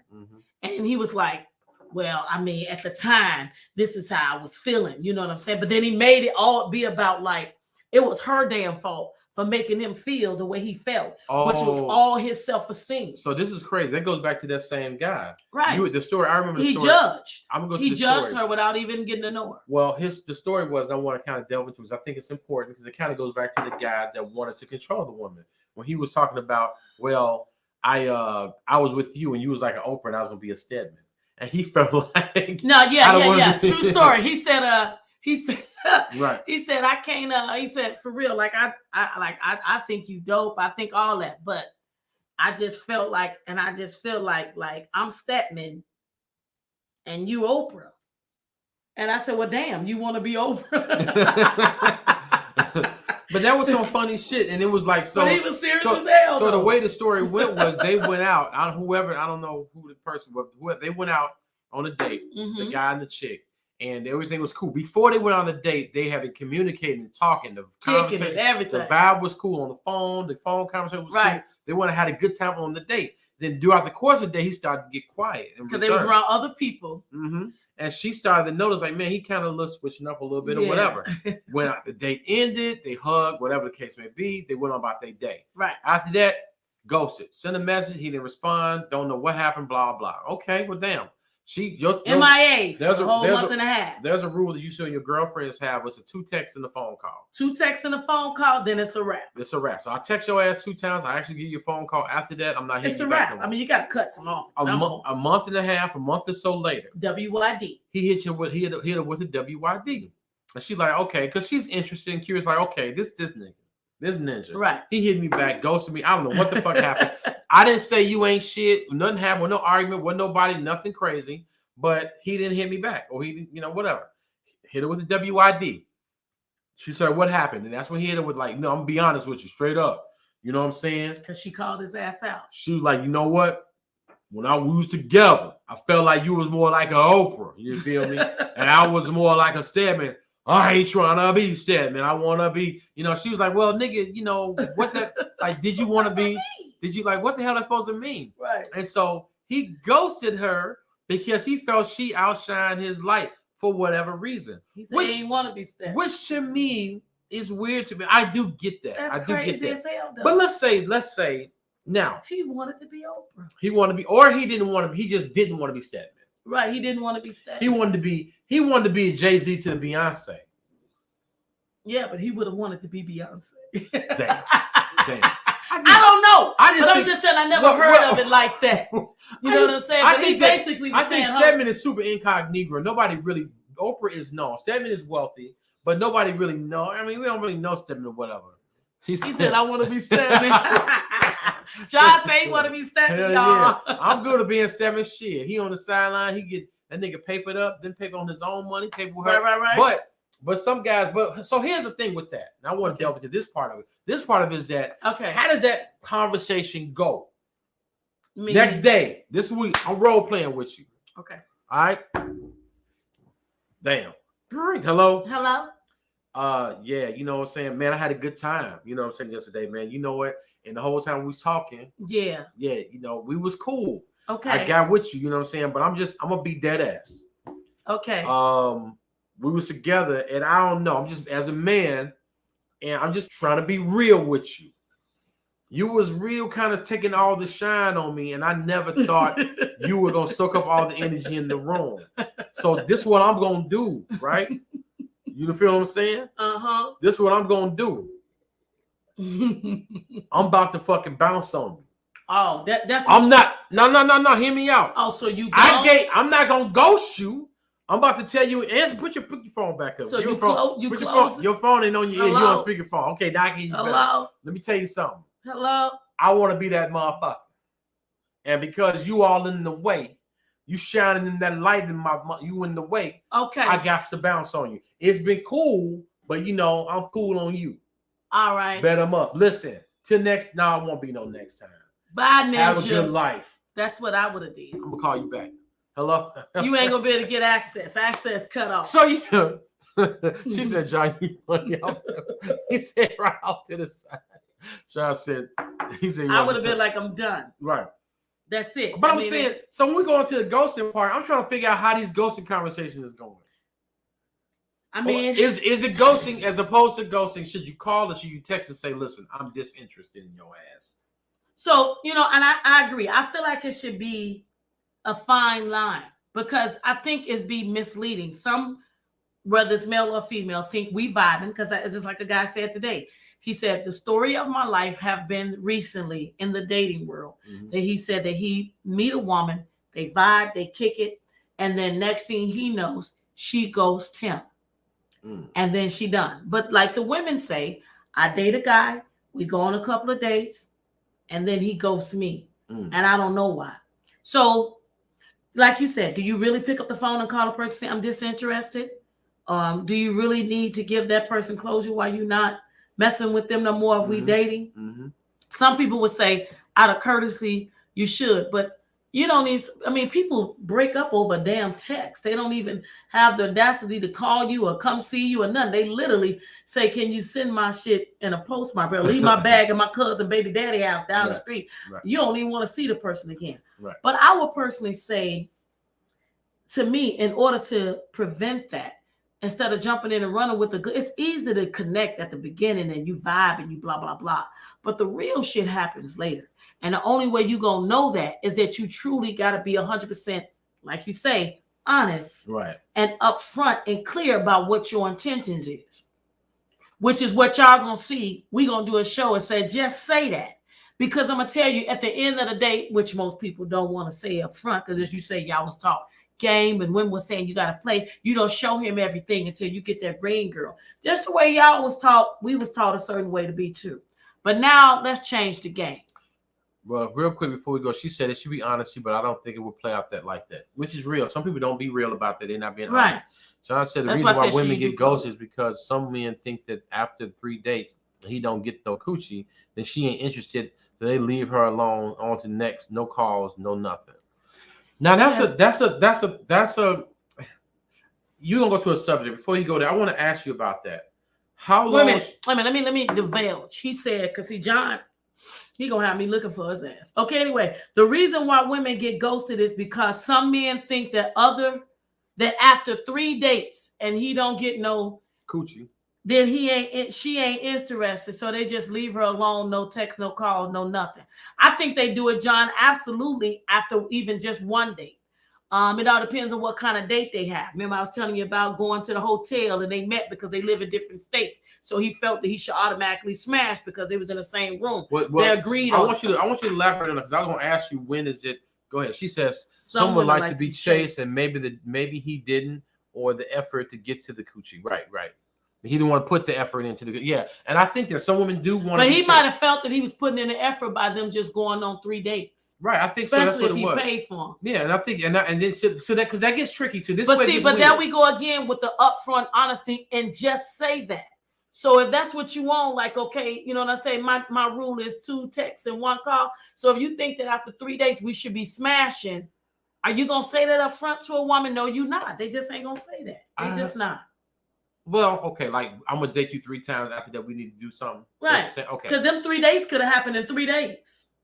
So right after that, we smashing. That's why I'm saying the conversations, like you said, things the way we may want them to go. But that's why I say I don't give a damn who you are. I'm gonna be authentically me. Well, I'm not gonna play no games. You ain't gonna have to wonder. You ain't gonna got to guess. Ninja gonna know. So if this ain't how you roll, I'm not the one. I'm not. I'm okay with that. I want to go a couple places. That number one, I want to ask how soon or how what is the level? What is the damn limit or the barometer or the limit switch to where we do this and I feel this way? Because there's a couple different levels. One is like you got a story about your homegirl about the hotel thing, and I got a story about one of my friends that's similar to that. Where it's this weird misunderstanding where the guys had this feeling of stuff like that. John Stupid, he said, depending on the price of the meal. Damn. That determines if he should get the smash or not. Especially if she's dictating what she wants. I just think all that is just fuckery. But if a woman play herself to that, ain't nothing I can say. But I would say that you do got to have your own morale and your own standards and what you're gonna stand for and what you ain't, and make it clear to him. Otherwise, you wasting my damn time. So, what is the limit? What is the cutoff? When should a man expect some sort of affection from the efforts he's putting in? Because now it gets date the smash? No. Hold on. You date? Okay, so I like that. You got to be upfront. Are you dating to smash, or are you dating to get a meal? Right. So my thing we both getting. So right now you're immediately getting benefit out of it. A woman could come back and say just this. Mm-hmm. I can get smashed if I want to, and I can pay for my own damn meal. Mm-hmm. Now what? Just like a man can say, if all you got is what you can offer me is between your legs and you ain't got nothing else, no mindset, no nothing, no goals, no nothing, then I don't want your ass. Okay, so what I'm saying is that it works both ways. I agree with that. So what I'm saying is that what are those variables? How does it go and say, okay, we doing this, what's going on? Who's playing who should say what or whatever? I think going to what your original statement is, coming to the gate saying whatever. I think that people should come in the gate, which is why that poly all saying exactly what their intentions are. Listen, I don't know who watching. I don't know, whatever. Listen, hey, listen. Mm-hmm. I'm gonna let you know right now. I like you. I don't even, and I'm not finna monetize this shit. I'm not finna be like, oh, I've spent money on you. I'm gonna do what I do. If I got it, I got it. It ain't finna be on that. Let me tell you something. I like you. Okay. I'm taking that ass. No. Now this is me. I'm not taking it. Oh my God. But I'm letting you know, like, listen. Let me tell you something. You look good. Keep fucking with me. I'm getting that ass. Now, that's what that is. Now, wow. Now, I'm not saying I'm demanding it. I'm not saying you owe me. I'm saying I'm telling you that you're going to take her ass. I'm telling you I want that. Oh, so you saying that right out the gate. I'm saying, listen, I'm just saying, now I don't have to talk like that, but I'm saying, listen, this is what we know. What's up? She said, right. What's in between the dates? Are y'all building a band or y'all just reaching to get out? Now, it should be reaching the bond. We should be reaching the bond. I get that. We should be reaching. But if you just make your intentions known that that's what you want to do with her. But it's not just that. I'm just saying, if you want to, when we were talking earlier about what do you want, you trying to smash, you just say that. Because sometimes she's like, well, you know what? You might have met me on a great date. I ain't want to smash. That's what being Catholic. Y'all's Catholic. We like, you might have met us on a great. It might just be about that time. Right. Damn, I'm gonna have to give it. Right. Put it out there and watch the reaction. Well, what would you take them out? Okay, why would you take them out? Just to be friends? What? Okay. Well, some guys, like they said, the woman don't know. But I think they have these minimal conversations, and I think they literally go out, but they have two different mindsets. They are not on the same. Yep. They are not on the same page at all. And then when one reacts and the other behaves, they all of a sudden, I'm shocked.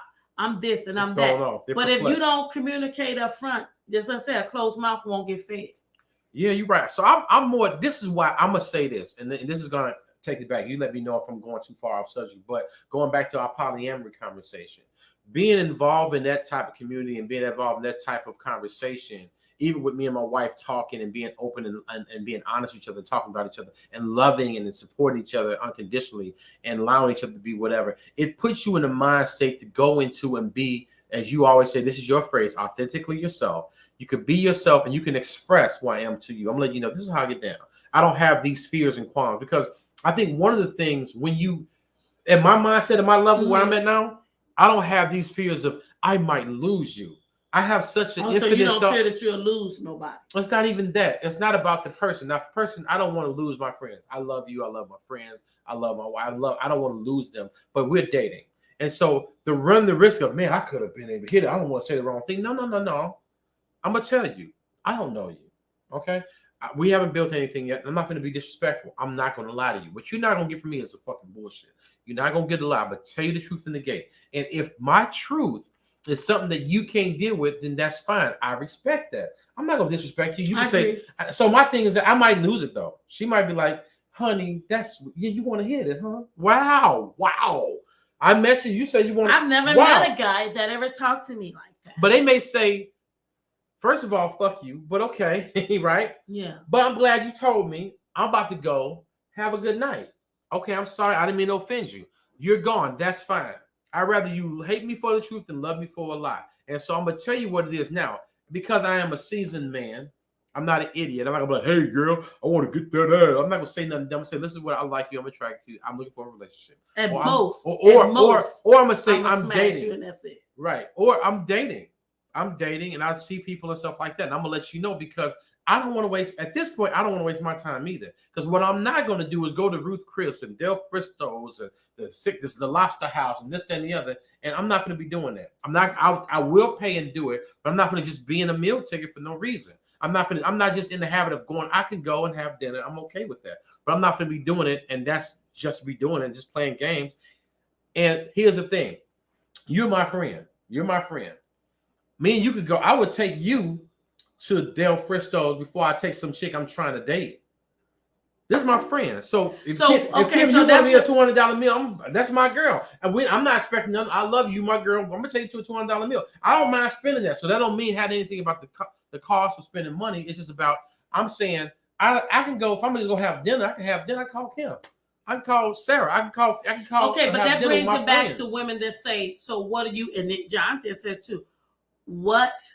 He said, then you become the gunk. Absolutely. So, but at the end of the day, what I'm trying to figure out is everybody, what are you dating for? Are you dating, you should be dating with purpose and intention. Right. And whatever that purpose and intention is. But if it's not made clear to the other party, then you truly is wasting their time. That's that right there. I'm 100% wholeheartedly agree with. You need to let people know what we looking at. What we doing. Right. That's what I'm saying. So that's what I'm saying. But to eliminate a lot of the BS, you need to date with what your purpose and intention is and make it known. So if I have, for example, a 90-day rule that I'm not smashing until after I get to know you after 90 days, okay? I spend time, you know what I'm saying? And I'm not finna offer you any type of benefits until that's my rule. Should I not tell you that before you take me to Del Fristo's and Ruth Chris and all that, you done did all that. So you would think I'm a female gunk, right? If I did all that and I done dated you those whole 90 days, I done dated you those, few dates we went on. And then I tell you that when you trying to, smash, or you'll respect me better if I tell you that right out the gate before we ever went on a date. Me personally, I would respect you better. Tell me where your standards are. And then let me tell you what that does. Which I feel that most people have just let go. Nobody have them no more. I feel like you are in control of your love life. You can have the exact kind of love life you want, but you have to stand on it. Right. I know. I said, if you say it up front, and I'm going to tell you what that does to me. I believe in this thing called a squeeze play. I'm going to push the envelope. When you negotiate, you're going to ask for the sun. Ask for the damn sun. If you're in on the moon, you're just really looking to be in the fucking sky anyway. You know what I'm saying? But I'm going to ask for the sun. So my thing is I'm going to do the squeeze play. So if you're saying that, hey, I'm not going to do this and this and that, I'll look at you. Then I'll look at you. I look at you like, oh, okay. 90 days, huh? Now, I ain't talking about fucking and sucking, and we ain't talking about going to show and like that movie, but or going to eat. But you tell me you have a thing like, hey, I'm just letting you know I like you. That's my standard. Cool. That's what I. And I look at you and I'm like, okay, you've now drew a line in the sand. You now set a bar. Yeah. Now it's my thing, like, man, my boundary. Okay. So now you feel like challenge accepted. No, I'm like, listen, I might feel like challenge accepted. Okay, come on. Now you being the person that I feel like. No, I'm playing some devil's advocate. men But here's the feel thing. that way. But here's the thing. If she feel like she's worth that. If she's worth that. To him. Like, to okay, him. challenge accepted. But this is where I feel like, and I gotta elaborate that for just a second. Mm-hmm. That's where I feel like that women make the biggest mistake. They give up. Be careful what you say out your mouth to that man. Because when you say that, he can simply say, challenge accepted. But we at 30 days. So now, every time I see you, it's just totally different when we go on a date. Oh, you still dating me. But now you totally different. You look like you extra smelling good. Your touchy-feely is more. You know what I'm saying? Mm-hmm. Now, so you making your move on the sly type. Is the man doing it or the woman doing it? You talking about this? The man doing challenge accepted. So then I'm saying, you saying who's the one smelling good? The man? The man. Oh, he's making his yeah. move. He's doing what he's supposed to. He's doing what he's doing because to him, she said that nutty dudes, but I promise you, I'm gonna hit that. You know what I'm saying? We just on day 32. Now all of a sudden, y'all went to Del Frisco's or whatever. Woo, and then Jesus, that boundary that she told you stood so strong on went out the damn door. She like, damn, he and smells she good. slept Damn, with you. Look, the shoulders nice. She slept with you. This is what I'm talking about. Then she slept with you. Mm-hmm. Day 32. He said, and then your ass ghosted. He said, if I want to challenge, that's but he just keep it. That's what I just said. That's the truth, though. So what I'm saying. Her. So then and after that he ghosted her because but you know what? Now he got what he wanted. The pursuit is over. Y'all are by far. That's what your DNA is. You will pursue your prey. That's now, if you wanted, you would take it and divulge it and blah blah blah. But if not, you will eat the bones, clear it off, and leave it where it's at. So what I'm saying is, I'll make your bath water for you. I hear you saying. I'm saying make your intentions be pure, but don't say shit out your mouth that you don't mean. Mean what you say and say what you mean, because a person will test you and challenge you all the time. Yeah, and I'm don't fuck with me because I've been like, oh no, that's cool. I don't want that. Because every woman know when there's a man that is like, girl, like, okay, this is my rule, but woo, he tests me. He can test me. Just like I told you earlier, the worst kind of man is the one that don't truly have to say too much of what he doing on any angle. He can hit you in all angles. He's the provider. He's the protector. Them are the ones that slide in.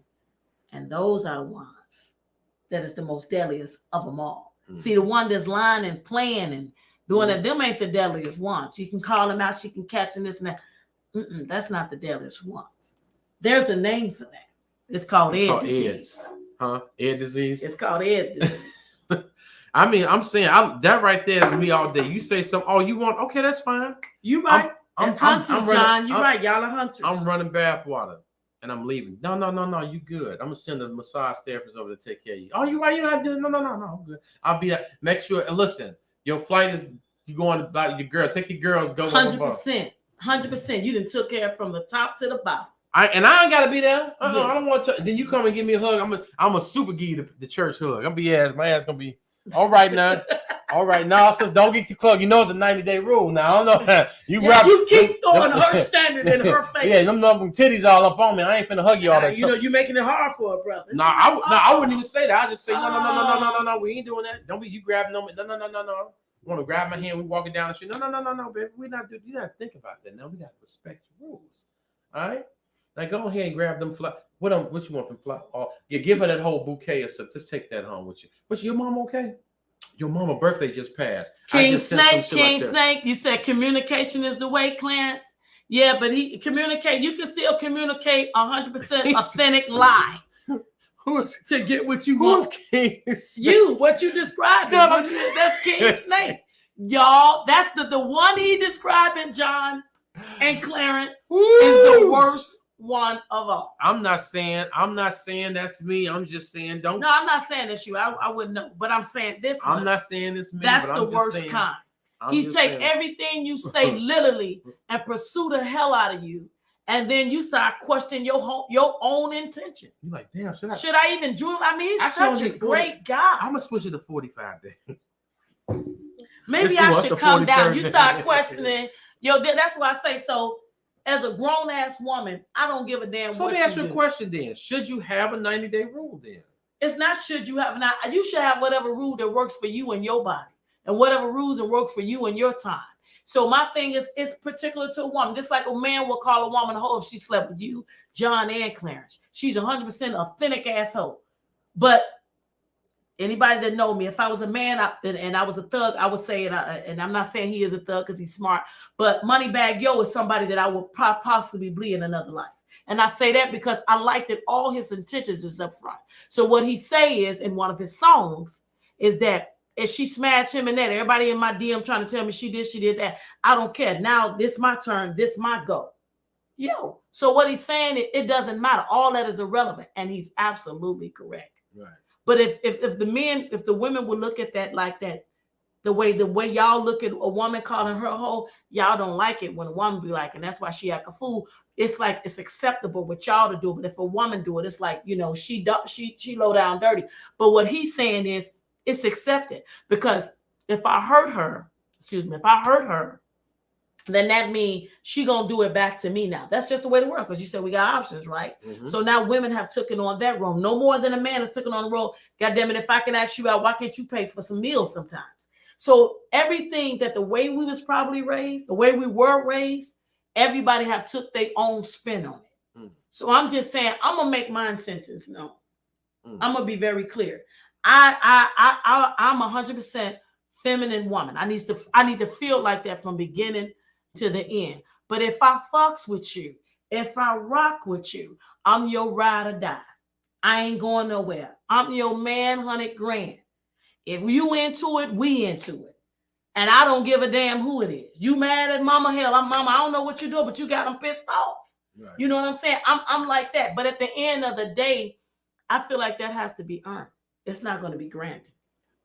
Well, being 100% true, being 100% honest on that type of thing, I look at when it comes to those type of rules and having those type of standards and stuff like that. I think that's something we should self-impose. I don't know if it should be self-imposed, something in your mind, or even a daytime or a time frame. It should be more of these boxes should be checked. Consideration, is he aspiration? Has he made his intentions known as it relates to a relationship?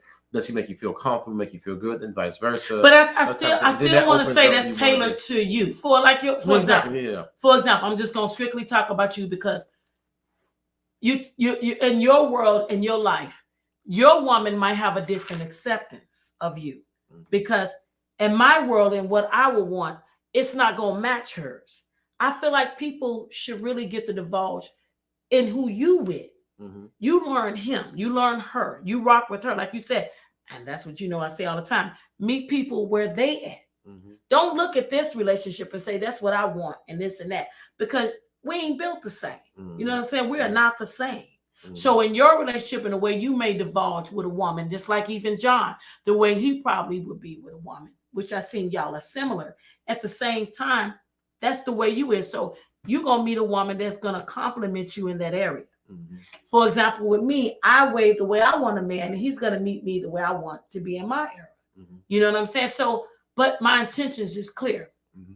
I'm not going to go on the other path, because that ain't me. Mm-hmm. You know what I'm saying? But not to say wherever you at today, you might not be later in life. Right. You might be somewhere else. Right. But I'm still going to make my intentions clear and known.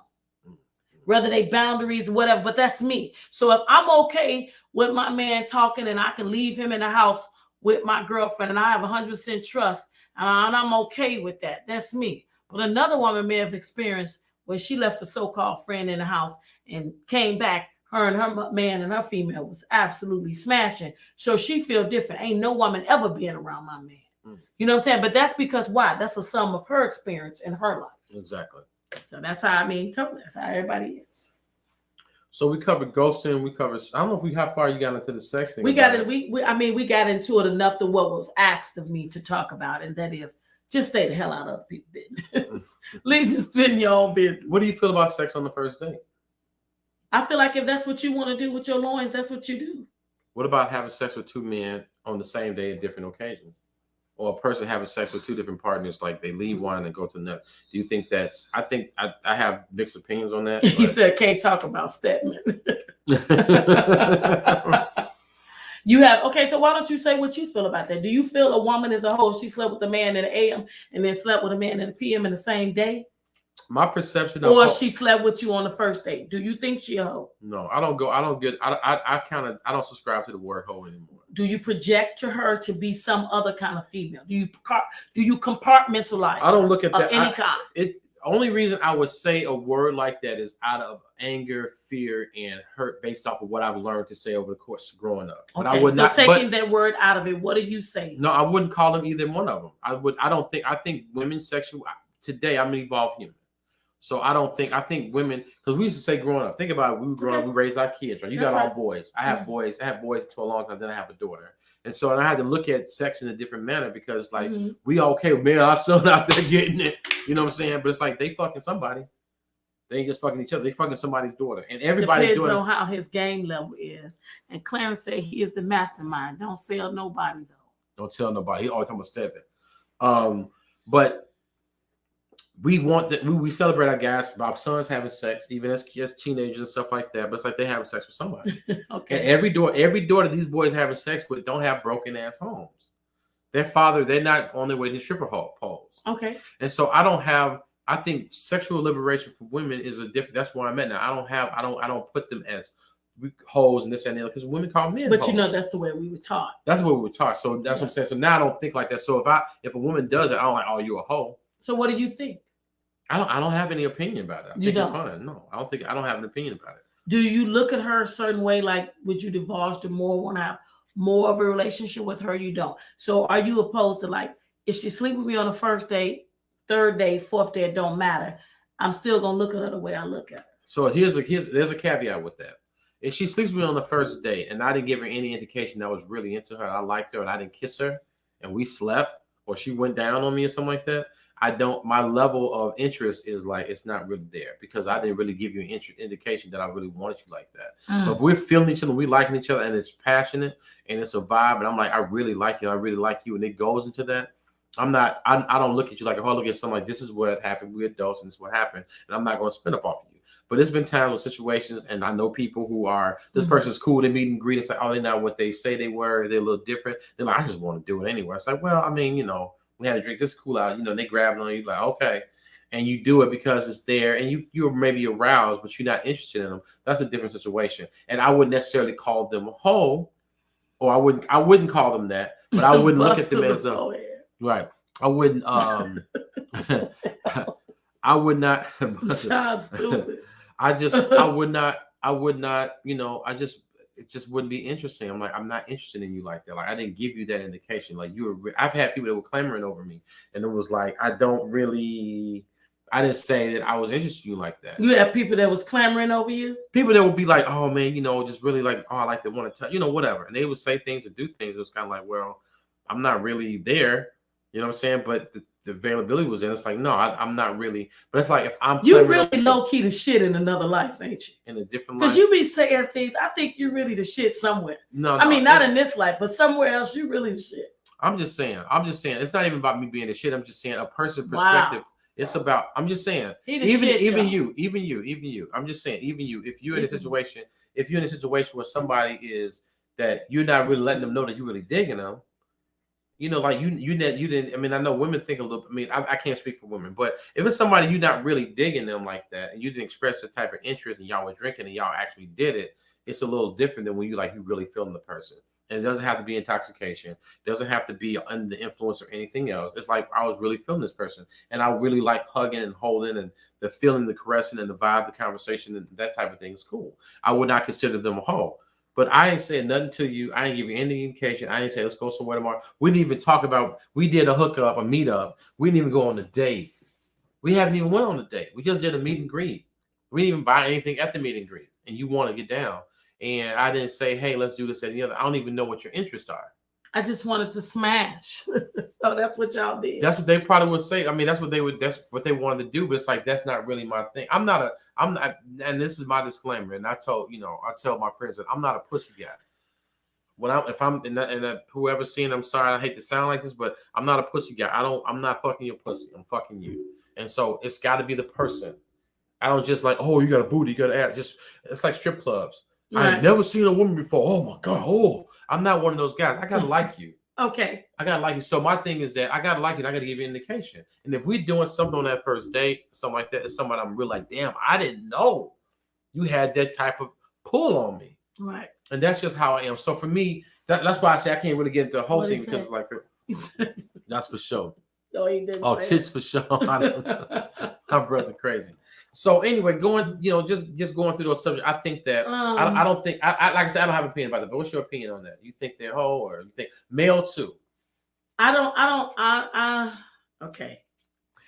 I don't feel, I'm not gonna never call nobody nothing because I just don't feel like that's my place. But what I do say is that you make your bed, you lie in it. That's entirely on you. You did that. That's all you.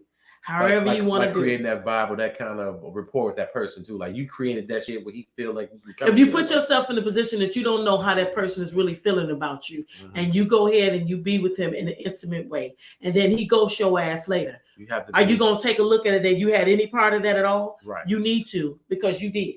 Right. Really, you did. You got to take ownership of. You got to take ownership of if you misled that woman and make her think that you feeling some sort of kind of way about her, and then you ghost her because you all broke up now. You all fucked up now, and now all of a sudden, but you weren't feeling like that when you was doing what you was doing. And I don't like people to use alcohol as a reason or why you do stuff. It might be encouraging, okay, but at the same time, you made a conscious decision to do what you do. So I truly believe in accountability. But with that said, though, at the same time, I have to be accountable for what I choose to do with my body. That's why I say another segment. If the vagina could talk, boy, would the penis speak. You see what I'm saying? So at the end of the day, you still have to own what you do. You just got to own what you do. And I feel like it's unfair to be unclear. Like you say, I'm not being with the, and I'm not going to say that word, but you say that to say, I'm fucking with you. So what I say is that I have to be mentally. It has to be mental for me. Yeah, for me too. You know what I'm saying? I don't want it to be and I think that's what you were saying, but it has to be a mental thing for me. You know what I'm saying? You could be the finest, you can have all the money where I can't be bought and I can't be looked at it because my thing is, for me, I need to be mental. I mean, I need to be stimulated in my head before you can even touch me. You know what I'm saying? And you can portray and you can think you throwing game, this and that, but at the end of the day, I feel like if that's what it is, that's what it is. Yeah, so I agree with that. That's I'm 100% on that board with that. That's my thing. I want to. I don't have an opinion about a woman giving herself to a man on the first date and stuff like that. As long as they own it, like he said, own it. You can own it, but I wouldn't advise it. Now I'm not gonna preach that to nobody. When you come to Evangelist Levon Church, I won't be preaching that. Well, we're gonna preach. We're gonna speak. I'm gonna need you to. You might want to hold back just a little bit and get to know the fella. Right, or the woman too. Because you might not know. You know what I'm saying? Because her and him, you just don't know. I had situations where you got people who are really cool, and then you deal with them, and then you see all this psychological imbalances. You see, they got some issues. Yeah, and then you find yourself trying to diagnose them and shit. Not necessarily diagnose them. You find yourself dodging them because it's like, what the fuck? So that's what ghosting comes in. I mean, you don't ghost them, but it's kind of like, what is wrong with you now? Like, where does shit come from? What is all this weird ass? Like you have these weird ass. What do you call it? What is the thing you say when you have an ex and they think they're obligated to? Right, the entitlement. They're entitled to ass. The entitlement to your emotions. I 100% disagree with that. But I'm saying you have because you my baby daddy or my baby mama, I'm entitled to smash you whenever I want. Or can't nobody touch you and shit like that. I'm gonna have to that sperm is gone. You know that. And I don't even like that baby mama, baby dad. That's a whole goddamn child toddler now. Right. Or a damn teenager. A teenager, yeah. He's not really your baby anymore. No. But not a baby. We don't have a baby in the goddamn more. Right. So that's not BM. But people feel entitled. I think, why didn't you call me? Like, hold on, we had it's over. We had an encounter. I'm talking this on a sexual relationship without even being baby mama, baby daddy thing. Right. A sexual encounter with somebody. You had a relationship, and it's like they talk to you like, why didn't you do this? Why didn't you do that? Hey, hold on. I'm supposed to be treated like, who? Hello? What? Hold on now. Just give me a second. Okay, now with that, we'll have to divulge on that. But some men take it out, wash it off, done. Women, it's mental. Read it. Can't ghost them when they come by every weekend.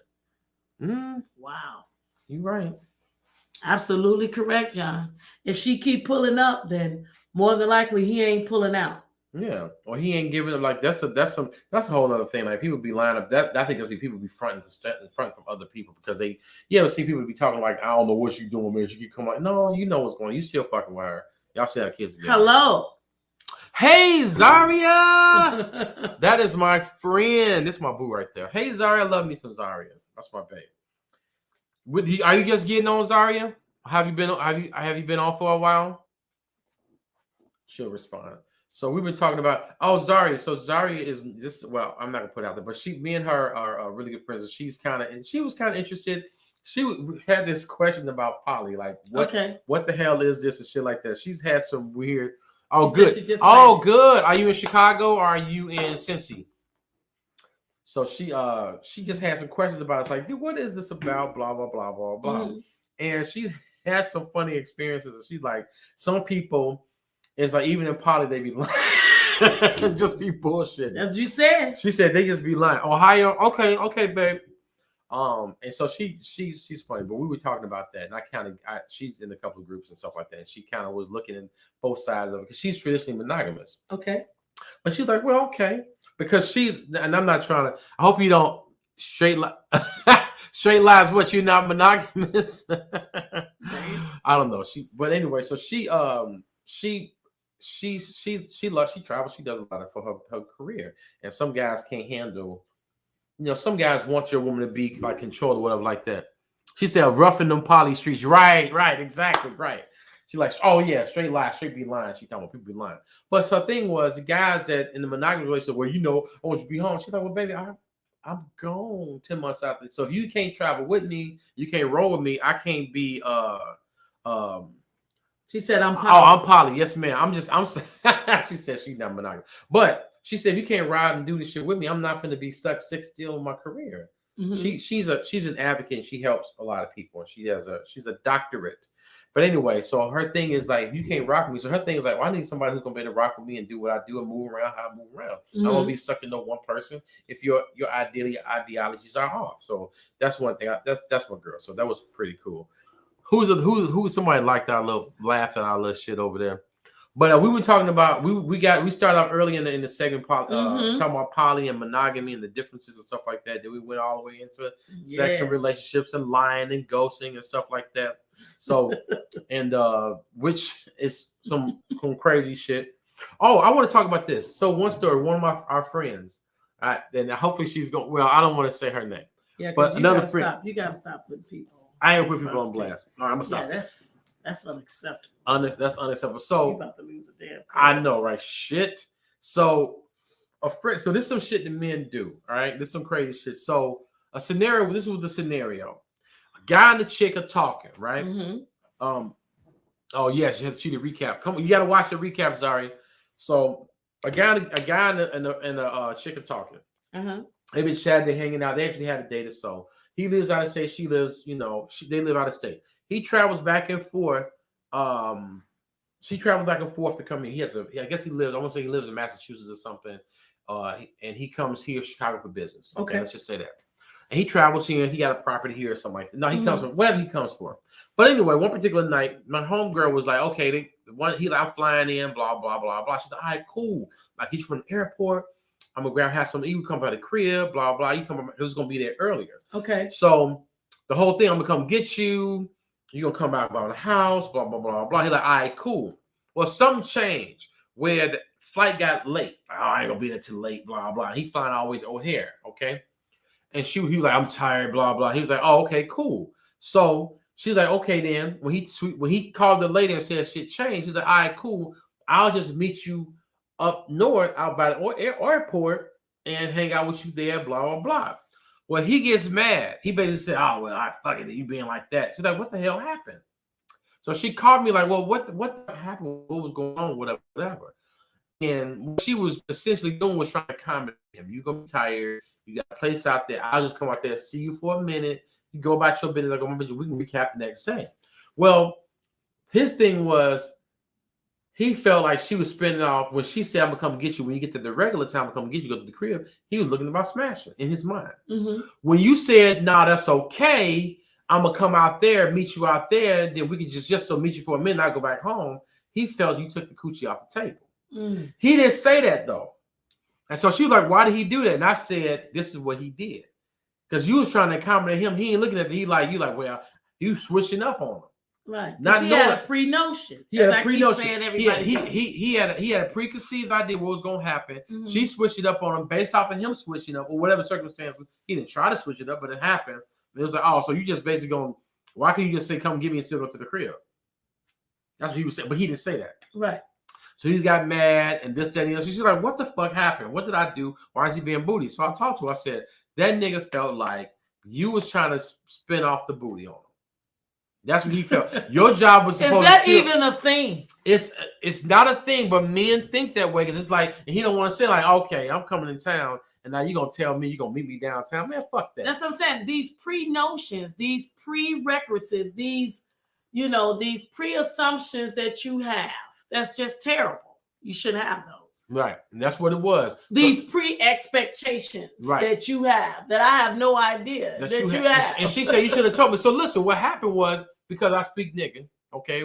I speak men. I said, this is what he said. She's like, what? I said, that's what it was. So a day later, she talked to him. Yeah, I speak ninja.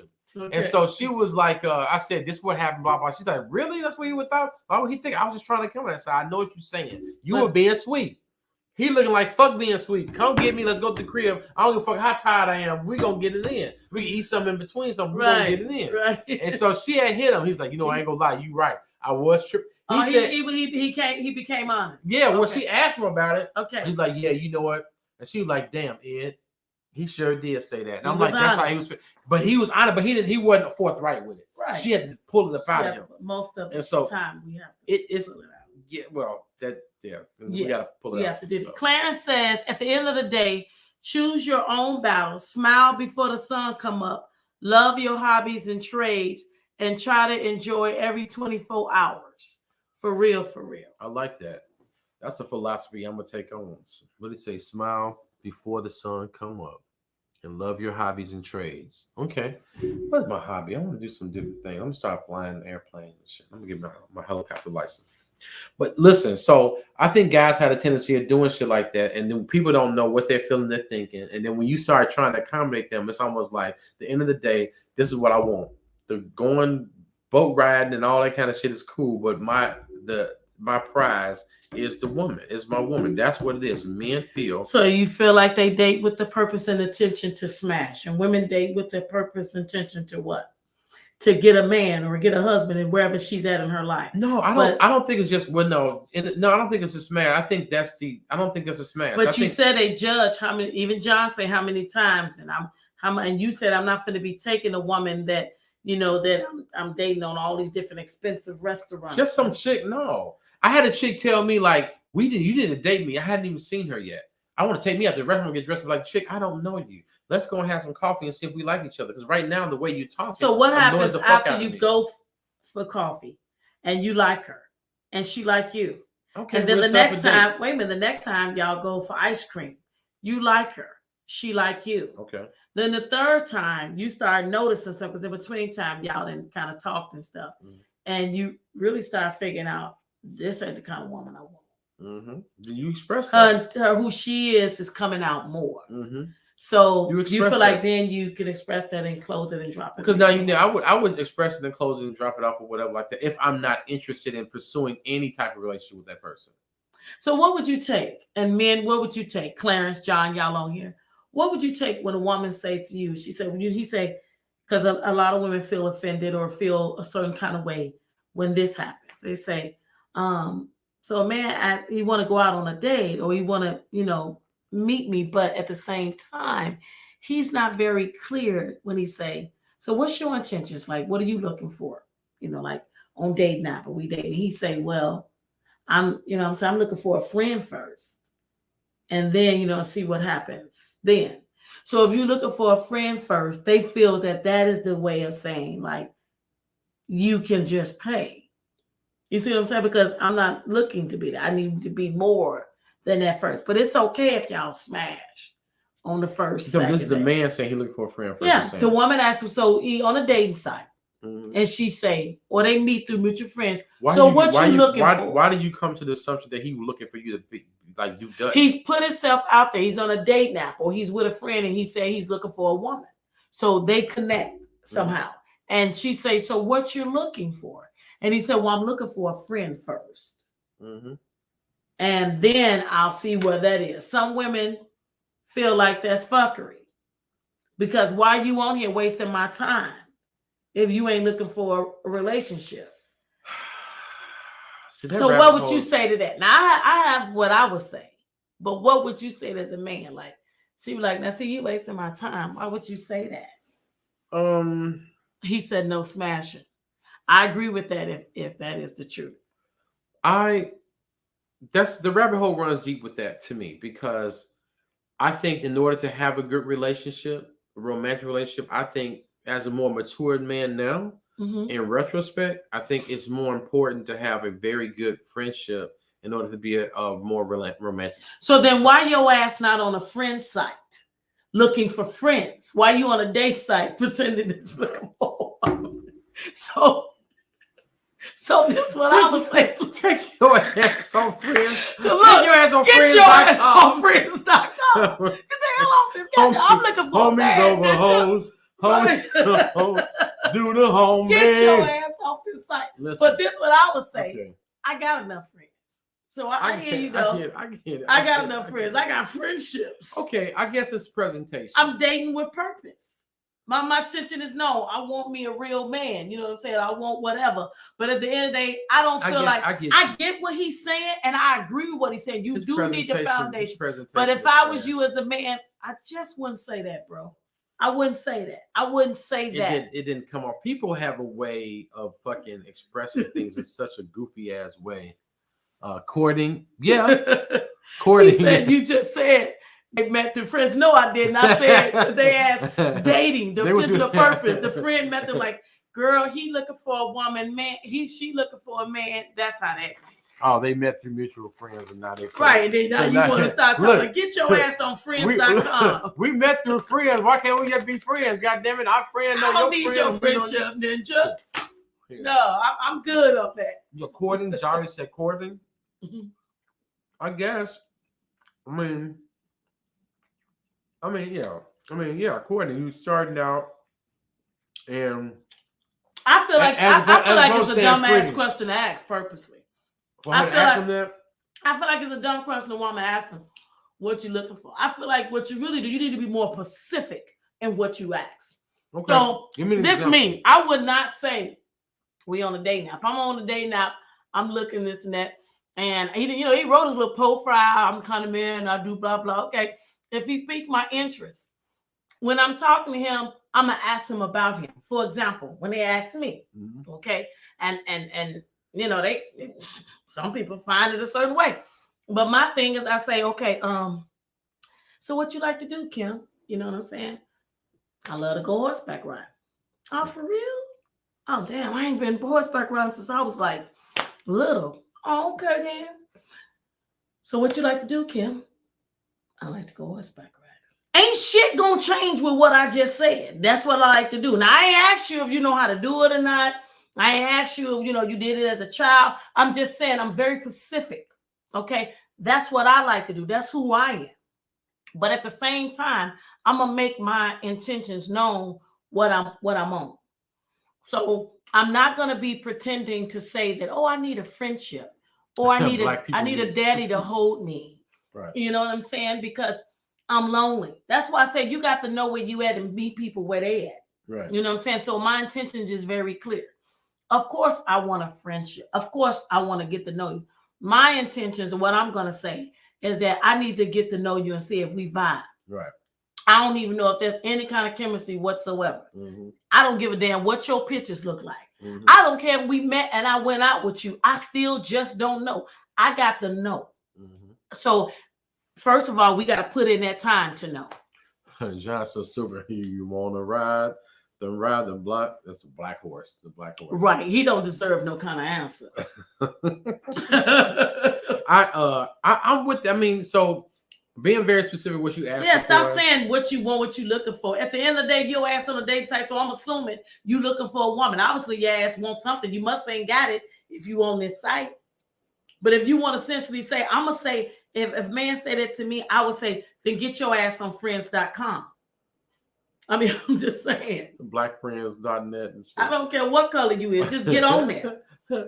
But at the end of the day, if as she say courting or I want to do that, I'm gonna make that known. I'm very clear about this is what I like to do. This is what I'm on. You know what I'm saying? So I'm a kind of man that I'm interested in is gonna meet me with where my interest is. This is what I like to do. This is how I like to do. You know what I'm saying? Because people be having all these expectations that you don't know nothing about. In a relate, they come in the door with that shit. Just like I feel like this. If how you feel about this, and then we can do it on another topic. Of course, we will divulge, but I can agree with this is that I don't think when you first start getting together that you should start talking about your exes and what he did and what he didn't do when you first meet that person. I don't think it's none of your damn business. I think after a while, we may have talked about that, but then some people can use that and then they mimic themselves to be that person that person wasn't. And then they be like, shit, I made you. I did all this shit. You ain't had no woman like me, nigga. I did all this. I done bought you for no, you know what I'm saying? Then they start being Betty Wright and shit. Well, you know what I say about that? God damn it, I'm not Betty. I'm Susan, okay? Or my motherfucking ass is Waukesha. Right. You know what I'm saying? I come from a whole other different breed. Keisha from Waukegan. Right. God damn. I'm Waukesha. Shit. So I don't give a damn about what you did to his head, to his toe. Because all what you did, you know what I'm saying? So I'm just at the end of the day, man, you just got to, man, I just feel like people just don't say what they really mean and mean what they really say. Yeah, and that's the thing where I'm at right now. So everybody should be fucking real. I had a conversation with a buddy of mine. And just stop lying. I had a conversation with a buddy of mine. I don't know if they whatever. I had a conversation with a buddy of mine, and I said, listen, it's sit right in front of you. What you want, you're doing it. You're doing what you want. And the way you go about doing it is being a detriment and hurt to the people you're doing it with. Even though they're rocking with you, they're doing it reluctantly, and you're not being transparent because you're saying this ain't what you're seeing. Right. You get so much, but you get so more out of it. You think because it's coming out of my penis, that's piss? That's not piss. That's rainwater coming from heaven through my loins. It's like they know it's piss. Stop it. Just say, listen, I'm pissing on you. That's piss. That's piss. Wow. Say it's piss. Piss. Do your chaos. Piss. And be real and tell them what it is, and then so you can have a better, pretty much golden showers. Wow, it's a blessing, trust me. But if you're being honest and say this is how you're going to be, and then allow people to, like you said earlier, allow me to make a choice. Say, you know what, you've actually honored me and told me what it was, and gave me the opportunity to be like, nigga, shut your ass, you know, or I'm cool with it. But if you take that position from them, it's still abusive, it's still wrong. And my thing is just say what it is. You're doing it. Just say it, because now you got these opposing parties. I'm gonna have a conversation with you off air about that because I got something to get. But before you even say that, I gotta say that. I gotta say this. Now, the poly world, and she said it's rough in the poly streets. R. Kelly's it's the same. It's rough in the monogamy streets too. But what they both got in common is that stop saying you accept shit and then you expect a different outcome. So if I'm cheating on you, okay, I'm playing you, me and John, we together, but I just keep messing with Ed though, no matter what. And you know what? You like, look, I never told you that I want to be with him. You just know I'm cheating. You know what I'm saying? You just know that. But at the same, you love me so much that you don't want to be without me. Okay. So you tell me I'm gonna rock with you what you want to do. Right. But this is what I'm gonna do over here. And I say, okay, now I never brought this shit to you. I never said, but this is what you told me. What I don't like in the poly and the monogamy world is that you allow that person to be that, and then this what you do. You blame them for it. What the fuck? You told me that this is what I can do. And your ass told me that you cool with it. So I'm fucking confused. I thought we, and then now that's that bullshit. That's what I don't like, and that's in both worlds. That's shit I don't like. Sorry. It is. But that's in both worlds. Both worlds, right. That's that fuckery.com. She said absolutely rough in general. Yeah, you good with it. Yeah. No. I'm 100% in agreement with that. It's like you shouldn't be all of a sudden have this side when people are not being honest, not being truthful. The bottom line is that what I'm encouraging, what I'm telling every brother, every male, every female, is go ahead and be 100. Tell it what it is. Honesty is the key. It sounds cliche. I hate saying shit that sounds cliche because people say shit. That honesty is the key. Yeah, people say shit, but so you want to know how to just for the sake of entertainment purposes, let's just do it the opposite way. Lie your ass off. That's what you want to see. That's you don't hear nobody say that shit. Ain't nobody gonna say it. No, but that ain't cliche though. For entertainment purposes, just say lie your ass off. No, but I'm saying, I'm being dead ass. Like it's like really just I hear you saying, but I'm saying literally just say, even if you feel it hurts, men and women, even if it hurts or you feel like it's gonna offend them or something like that, you need to just go ahead and say, this is what I fucking want. This is what I want. Man, the hardest shit I heard, man, listen. The hardest shit I heard when I had said what I said. The hardest shit or the most realest shit? The most realest shit. It was hard. It was both. It was hard to hear, but it was real. Hard to hear and it was real. Yeah. And it was a fucking back to me. It was like they did me on me. Right. I had a situation. Well, I'm asking for some. I'm talking for somebody else. And the situation was, the man said, "I want you." To his woman and that person. This was the initial part of this whole. Baby, I love you. I ain't going nowhere. I want you, but I also want her.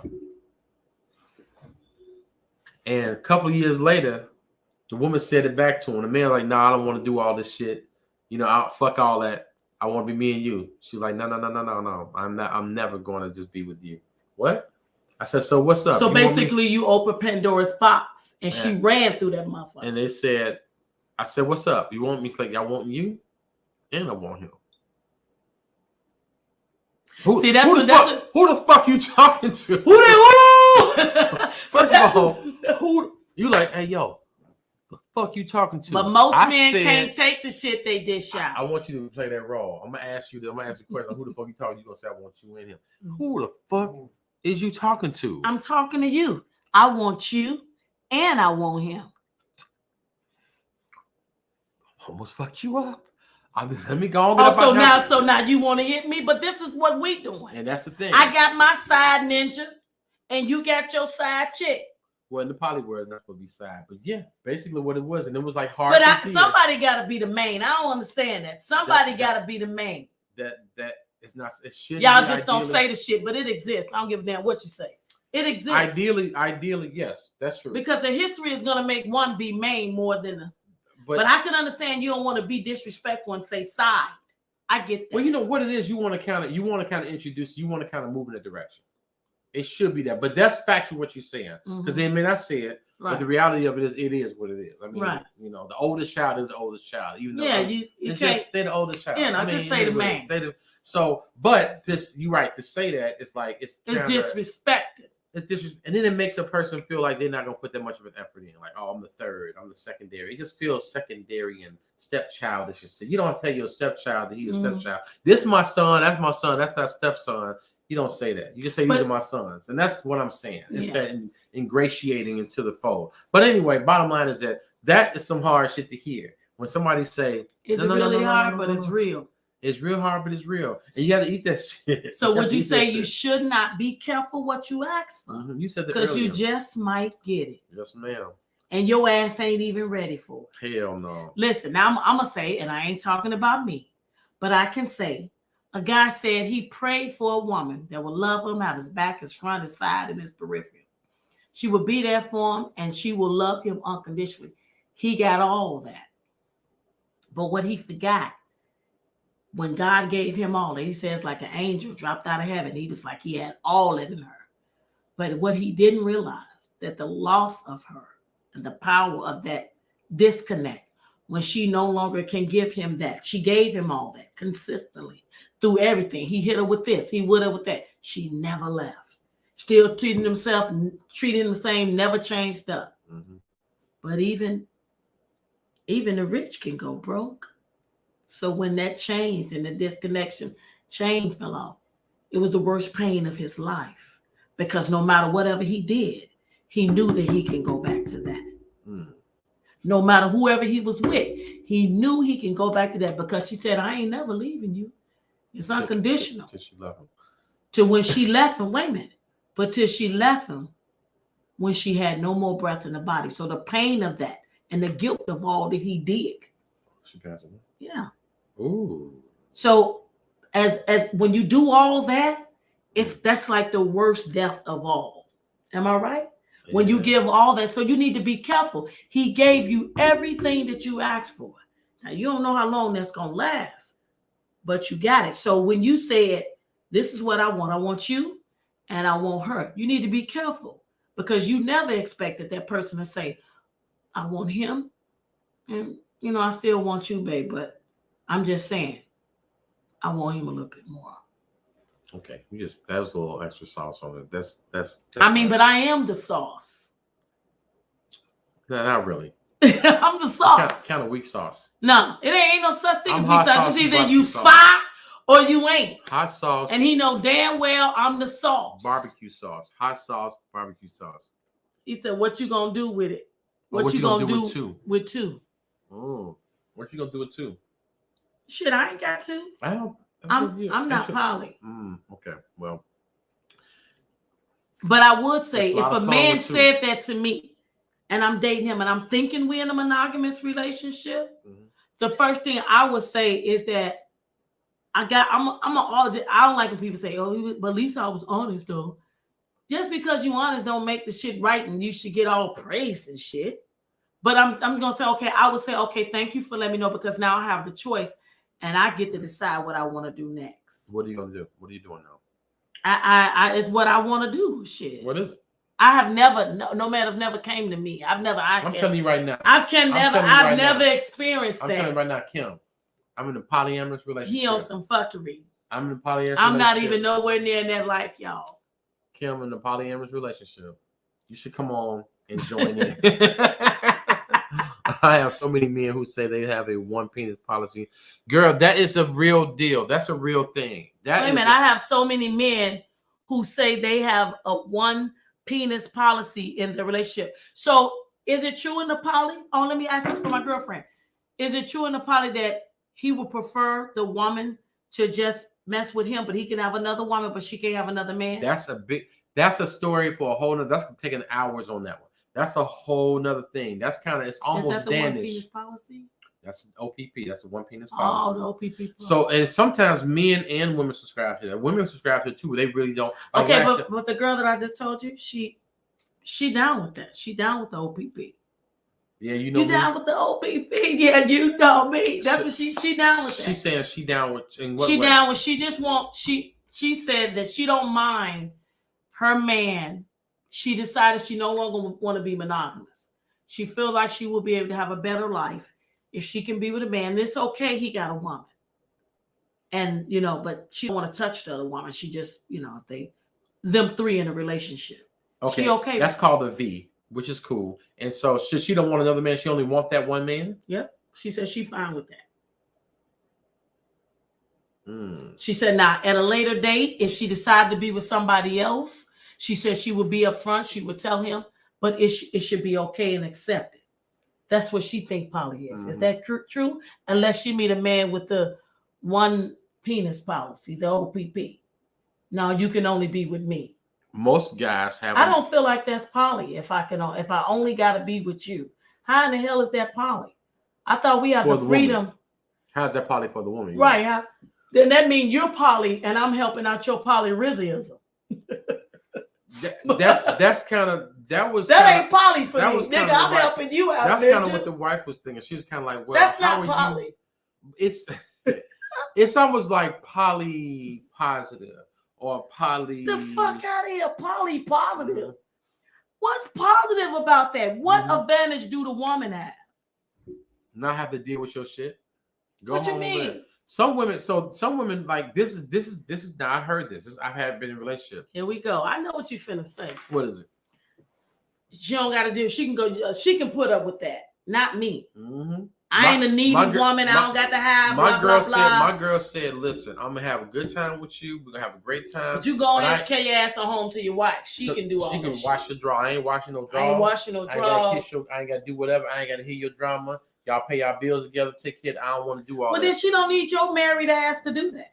She can go get a single man and do that. You ain't gotta wash his drawers and all that shit. Just like I don't believe in living together and shacking up. Ain't no man moving in my house. I'm sorry. No, that's not. I got the boots and the shoes and shit you see at my door is stilettos and house shoes. They belong to me. I got that. But let's really delve into it before you go further. You just said, why don't he get a single man? There's a difference between a married and single man. You know that. Oh, yeah, but I'm saying you saying the one woman say, I don't have to put up with that. But you can do the same thing. With what? With whom? With the man that you with. He don't have to be married for you to do that. With the man that you're with. You make your intentions known. You make your intentions clear. Here's the thing. I'm not washing your drawers, babe. Listen, let me finish saying what I'm saying, because this is what I want you to. I want to hone in on something what you just said. I want to go into. My point is, if we know there's a difference, there's a difference between a married man and a single man, right? Yeah. And the differences are, the reason why a woman wants a married man is because of what? Why would you want? Not necessarily you don't want a married man because you don't want nobody else's woman, no other woman's man, right? But why would you want a married? What's the reason that a person would want to see if they were to engage? Why? Why would a woman consider a married man? It's a lot of reasons. I think they give me a reason. I think a lot of it was because the married man, the woman that he's with, which I think is shallow, but sometimes it be the woman that he's with, the way he treats her, it's like he don't have that connection no more. So he'd be with the woman that is not his wife. Mm-hmm. He divulges her, he buys all kind of gifts, pays all her bills and stuff like that. Some women want that, and they know he's going to do that because she's going to continue to give him what he's not getting at home. Mm-hmm. He gives that to me, and then in exchange, I get what I want. Mm-hmm. Right. And that's the point. So sometimes, and that's what I call it, is considerations. A married person understands give and take, understands considerations, understands reciprocity. So a married man understands, I got to take care of the business. It's no big deal. Pay the bills. They understand how to run a household. Single men is like, what? Call you, shove your grass. Nigga, I'm about to, girl on me. I got to dig her down. I'm not finna be considering you. I'm the single. I can do what I want. Calling me and ask me to do some shit. A married man can be like, oh, I got you.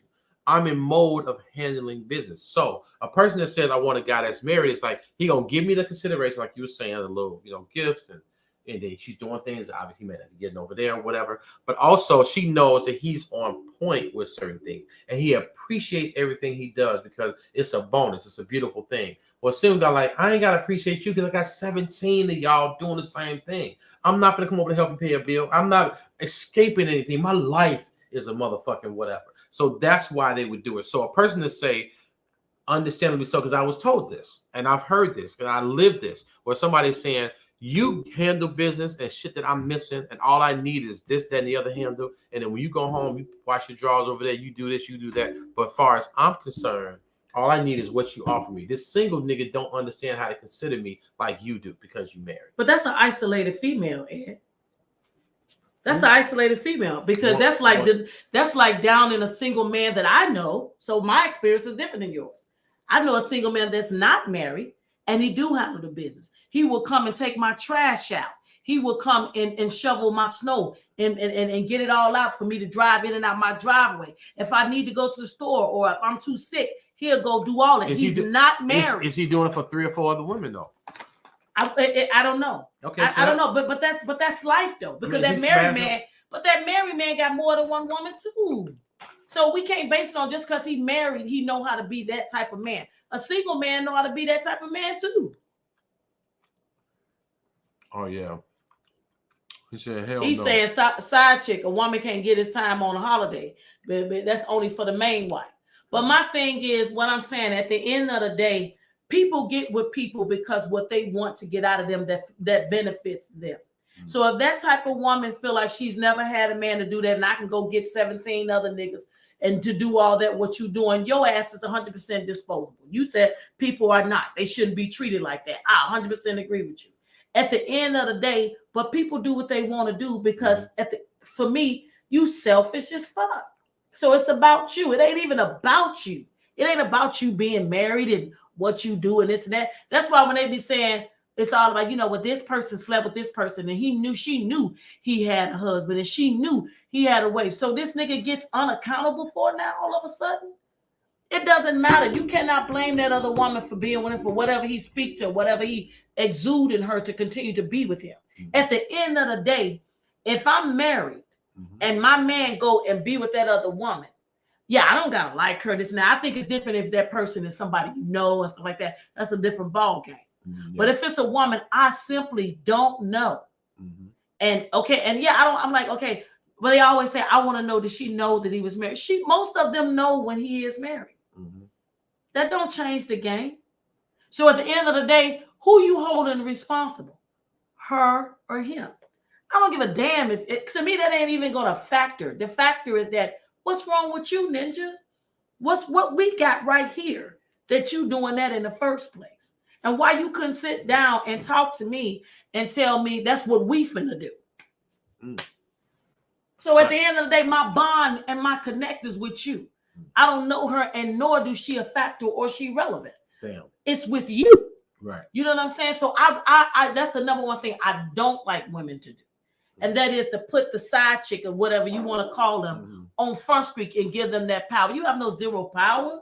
You want to put my whole relationship, everything I've been doing and bearing you kids and scratch marks and shit like that and cooking your food and picking up your shoes and being with you 23, 40 years is all with you. My bond is with you. So who I'm going to hold responsible is you. I don't know what the hell you told that woman. Your game might be tight. I might be like, yeah, babe, that's what you told her. Shit, okay then. Okay. Then we up. We up. You know what I'm saying? But damn, babe, next time you make sure she get that Louis Vuitton, because that's the one I like. Mm-hmm. She can get the kind she like, but make sure you get the one I like, though. So you can bring that to me.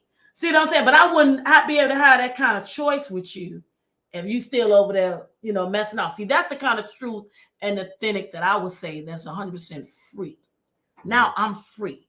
You know what I'm saying? And it's the good thing about that, and it's a beautiful thing to actually meet people like that. There are some people that are really living that, what you were saying, like they actually vibe like that. Like it's, and I honestly am sometimes envious with couples that could be themselves, like all the way themselves, and they make a move. They like the girl be like, listen, girl got ass on the wife, you got ass on. Let me tell you something. What you gonna do? What you gonna do? And they talk, and he like, girl, you serious? And they have this conversation. Like he'll say the same thing, like, man, he want to holler at me. Let me tell you something. If he ain't coming correct, it's like those type of people. You. It's a weird dynamic. But you see that happen, it'd be like, that is some crazy ass shit. They could be really, really truthful with each other and be each other's real best friend. So I don't know. But I'm gonna be honest, I've seen more people be friends like that, like in friendships, like they tighten it up like this, but this what we doing. Right. But I agree with you. If that's the way you are in your marriage, like everybody, that would seem like it's ultimately dope to be. But that's what everybody's saying about the celebrity world with Will and his wife. But they're saying open, but at the same time, and I don't like to talk about celebrities, but I'm just saying it because I know everybody been seeing all that. But at the end of the day, he became somebody because that's what she wanted. And, and that's what is everybody all shocked about now. You know what I'm saying? Because she was on, and she put it out there. That's what she wanted. Mm-hmm. That was her way of freeing her damn self. Mm-hmm. But you can't authentically put your beliefs and your experiences on that person. Mm-hmm. Now, I can give you the choice, but if you ain't rocking with that, I still got to respect that. Because at the end of the day, like what you said, that's kind of relationship you want.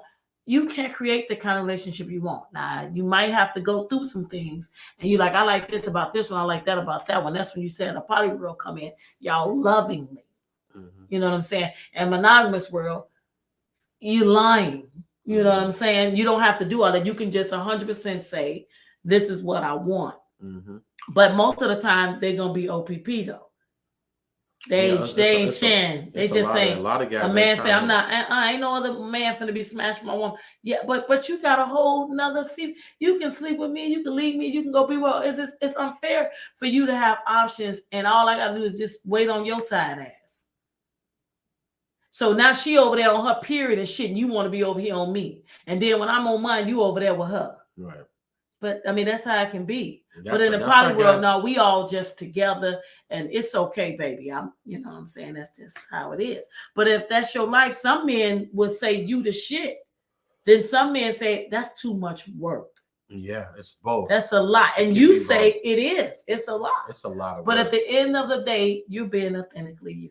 Right. So that's what I would say with anybody and everybody's watching. We've been on here for a minute, but I would say, and whatever you do, just be authentically you and take care of you. And listen, y'all, we've been on here for 2 and so more change, but we would like for y'all to like, subscribe, and share. Actually, just share.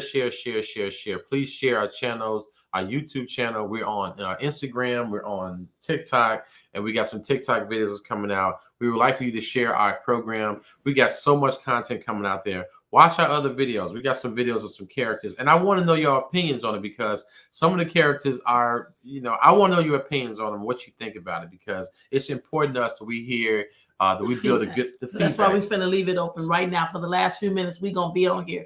Y'all can ask Ed and Kimmy Kim whatever you want to ask us right now. So we gonna let y'all have the floor and talk back to us. I know y'all been watching. We appreciate the love. But we want y'all to ask us what you want to ask us and what you thinking and what you feeling, because we really just want to truly create a platform to say what you want to say and get it out what you want to get out. Most of the time, it's things that people really think about that they just don't talk about. Right. So at the end of the day, for whatever question, for whatever y'all want to discuss, let's hear it. So we got Clarence, John. Just Clarence and John, I think there's only 2 people on it now. We Okay. got Zaria, Phenom might be gone. Yeah.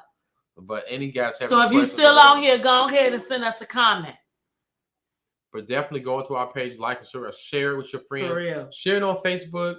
Share one of your, and then this would be do me a favor. Share one of your favorite episodes on Facebook. One of the ones you like of the show you saw from YouTube, and share it on Facebook. Just hit the share button, like and subscribe, and we would greatly appreciate it. Some people are jumping off now. I guess they like, okay. Sometimes, yeah. Sometimes it be the little Wi-Fi. We didn't run out a little. Why don't we open up the other bottle? You think we should do it? Yes. No, it's not. It's 9:40. Give me a second. I'm gonna go grab a little champipple. You don't know nothing about that. That's that Fred Separate shit. Zaria's still here. She said, I don't have questions. John, say good night. Good night, John. Good night, John. Thanks for coming out and sharing and spending your time with us. We appreciate it. And she says, I think it's dope. I love the content, and I would definitely subscribe and watch more. We appreciate you. And Zaria says she has shared. Tell Zaria if she wants to be a guest on our show, we would love to have her. I would love to hear her perspective. You need to be in front of this camera saying that. They can barely hear you. I'm asking you to say it. If anyone want to be a guest on our show, just hit us up and we'll definitely bring you in.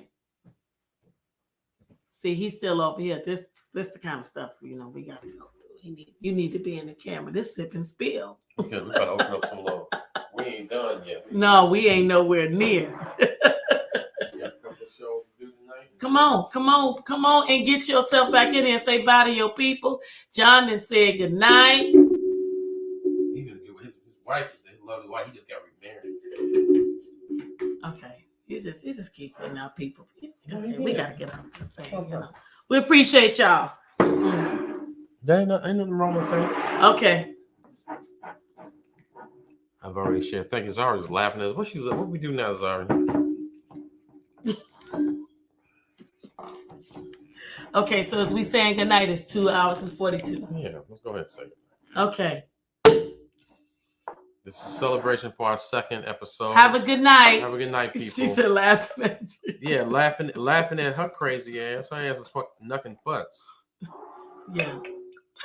Good night, y'all. Thank you so much, you guys. Okay. Like and subscribe. Sip and Spill, baby. Instagram, Facebook, YouTube, and TikTok. Follow us, like, and subscribe. We'll holler back at you. Listen, this is that. I'm trying to say, I try to bless your ministry. Creeped up my window pane. Good night, y'all. Good night, y'all. Leave.